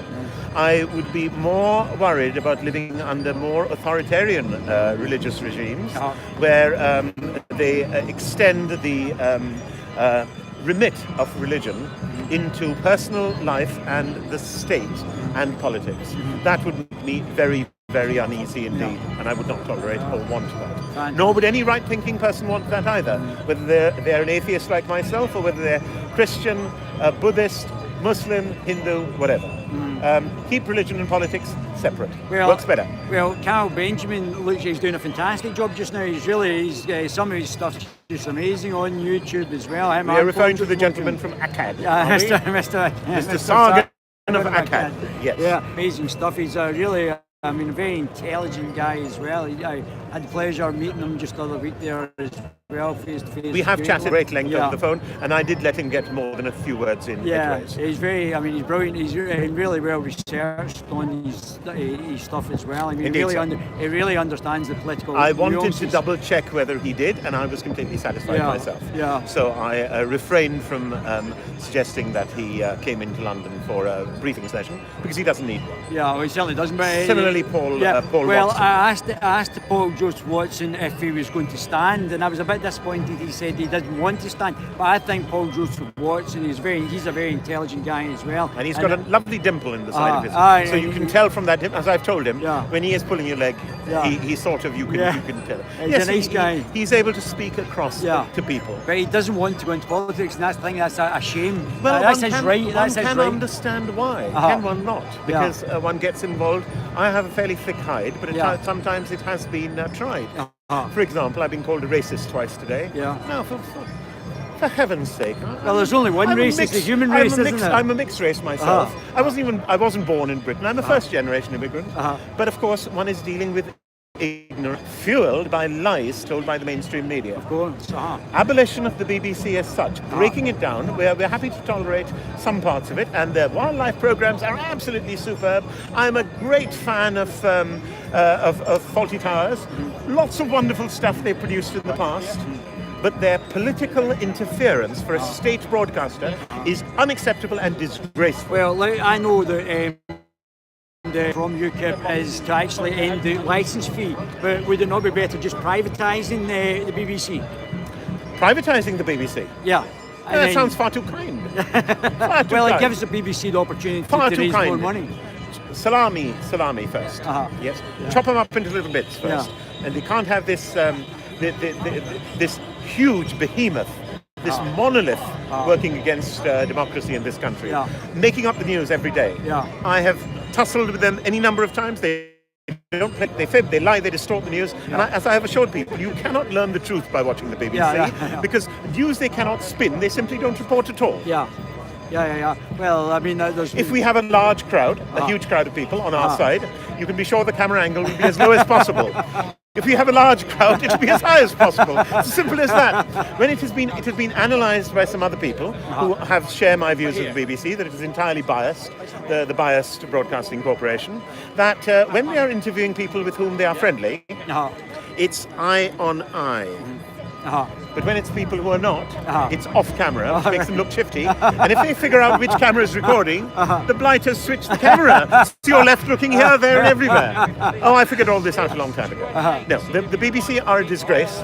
They are shameless, and most of the people working for them really shouldn't, or they're part of it. But now they're actually there are some good people in it, holding on by their fingernails. But they're now recruiting people based on their race as well. Now they're absolutely specifically saying certain races aren't allowed. Like, well, the like indigenous British. You couldn't make it up. And they don't But of course, the first B in BBC does not stand for British, and hasn't stood for British for 20 years. It's the Brussels Broadcasting Corporation. They receive the money openly and through more clandestine means in huge sums. Follow the money, as the old saying goes. Follow the money. Freddie, always a pleasure. Thank you again, sir. Thank you. Cheers. Freddie Vancher again. That's a great, another great interview. Very interesting from UKIP's point of view of what's actually going to happen with UKIP if they ever got in power. And now there is a great opportunity for UKIP if this deal is fudged again. So it's a really an incredible period for UKIP to actually to do this and to actually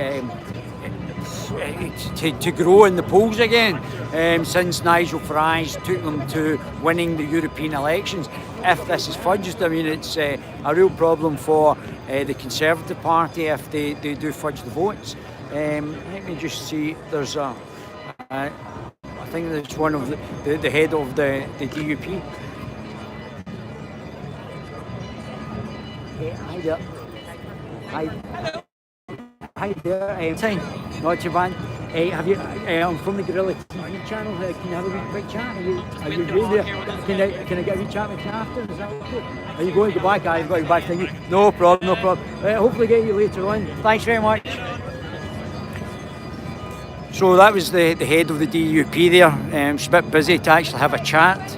So that would have been good to actually get her. She's got to go back in for the vote. And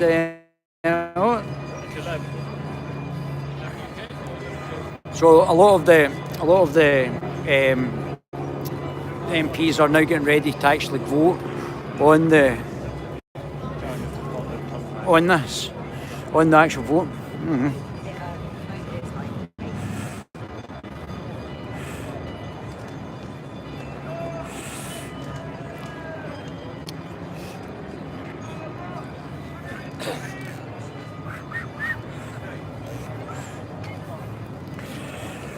Hopefully they'll all be coming back out once the vote's done after 10 o'clock.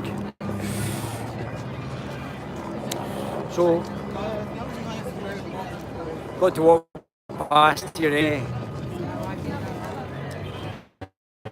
Very interesting what's actually happening here. I've no idea what. It's going to be an incredible decision. Whatever's going to happen, whether she gets through. If she gets through, it's, I mean, an incredible piece of politicking. But if she doesn't get it through, then there's an immense few have said they're not going to put any more ice on there. They're just going to not review the deal. Then she won't be able to come back. I don't know. It's just going to be a complete waste of time for her to actually come back and actually try and put the deal back through. And the time is pressing. I mean, it's only another 70 days before we're actually due for Brexit. And I mean, she's not got a lot of time. They may actually have to extend Article 50 to actually just try and get it through. But the whole thing is potentially a disaster waiting to happen for the Conservative Party. And to actually not allow the deal to go through. I mean, people voted to leave the EU. They didn't vote for a deal for the EU, and they're not basically going to deals really sort of fudged and muddied the water. So, I mean, it's just a really bad, terrible situation for the Conservative Party just now. So, let me just spin this round for you. Everybody is pretty much waiting.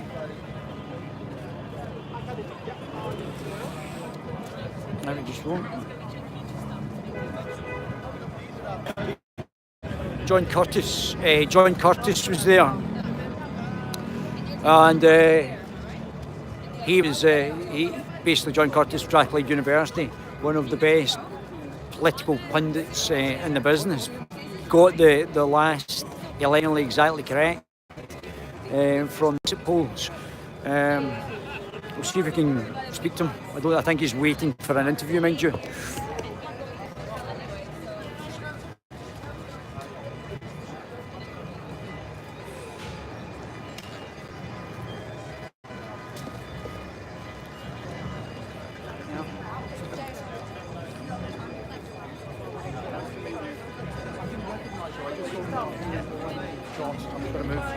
How are you?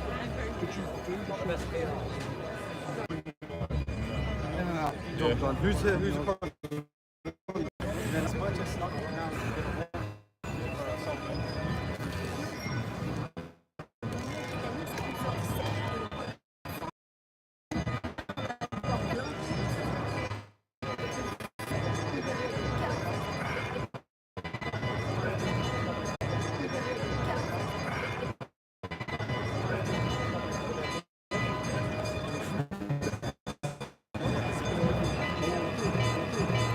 اتوقع انه تستقيل. انا ما اتوقع.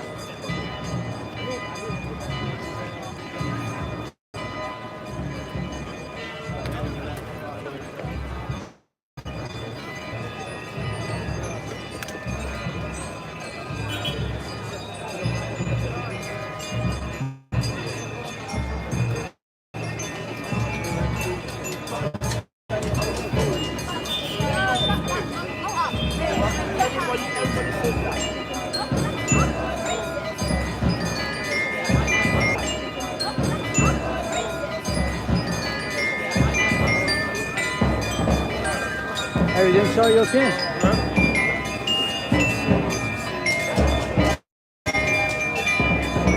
Are you here for, are you going to be chat? Sorry? Are you going to be chat? No. Are you here for Brexit? Are you pro Brexit, sir? Have a chance. It's a big Union Jack there. We're on the Guerilla TV channel. You're on the what? The Guerilla TV channel. Oh yeah, what's that? We're on live on YouTube. We're doing our YouTube podcast. Have you only interviewed gorillas? No, we're only interviewing, like yourself, we're all the gorillas. So, what do you think should happen? You're trying to interview me, aren't you? I'm just going to ask well, she's going to be defeated tonight, but we'll see. What do you think?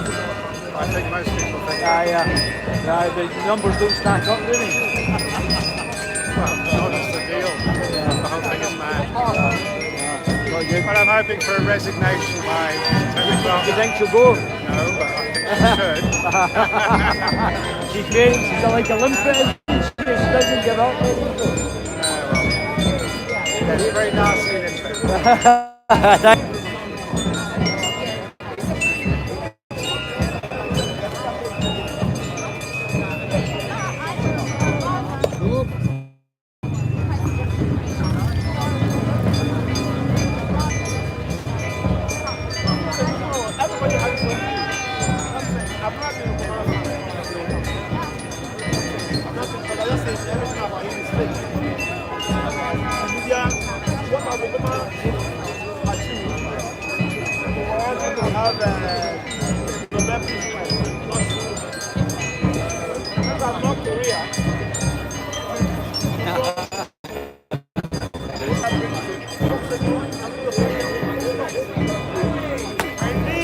Believe me,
Anything exciting going on?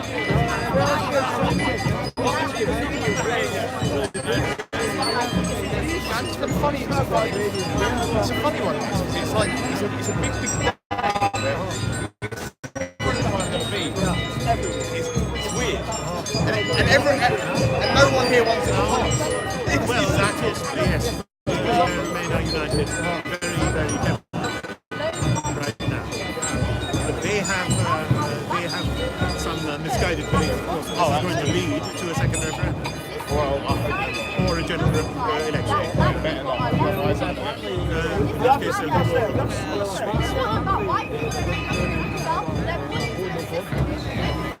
I don't believe in that. I don't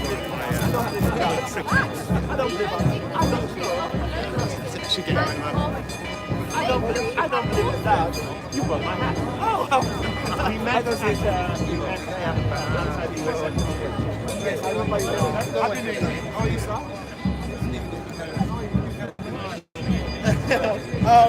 Take back control. Thank you very much. Yeah.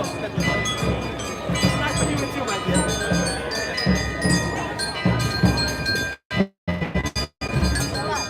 Best of luck.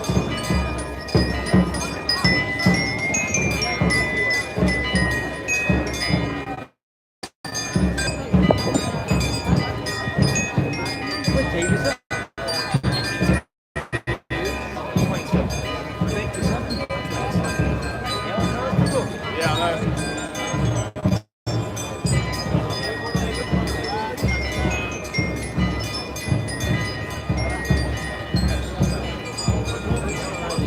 So it's still another 3 hours to go. So it's still early in the day. So I think I'll stop just now, and we'll do part 2 of this in about an hour. Get myself charged, and we'll go for Brexit 2 in about 8 o'clock or something, 9 o'clock, just before it actually kicks off. Are you going to stay here? I've got to be here for a while before I go else on that, but yeah. Where are you going? I'm just going to go up to Trafalgar Square. Yeah, I'll be here for a bit. I might be about after, so. It's been a long day. I've been out since about 9:30. Have you been here since then? Oh. Where do you live stream? On YouTube. Oh, do you do YouTube? We've got the YouTube, the Guerilla TV channel on YouTube. Yeah, I've seen it. Yeah. Getting some good quality interviews as well. So Yeah, it's good, man. Good. It's amazing to do it all off that. Yeah.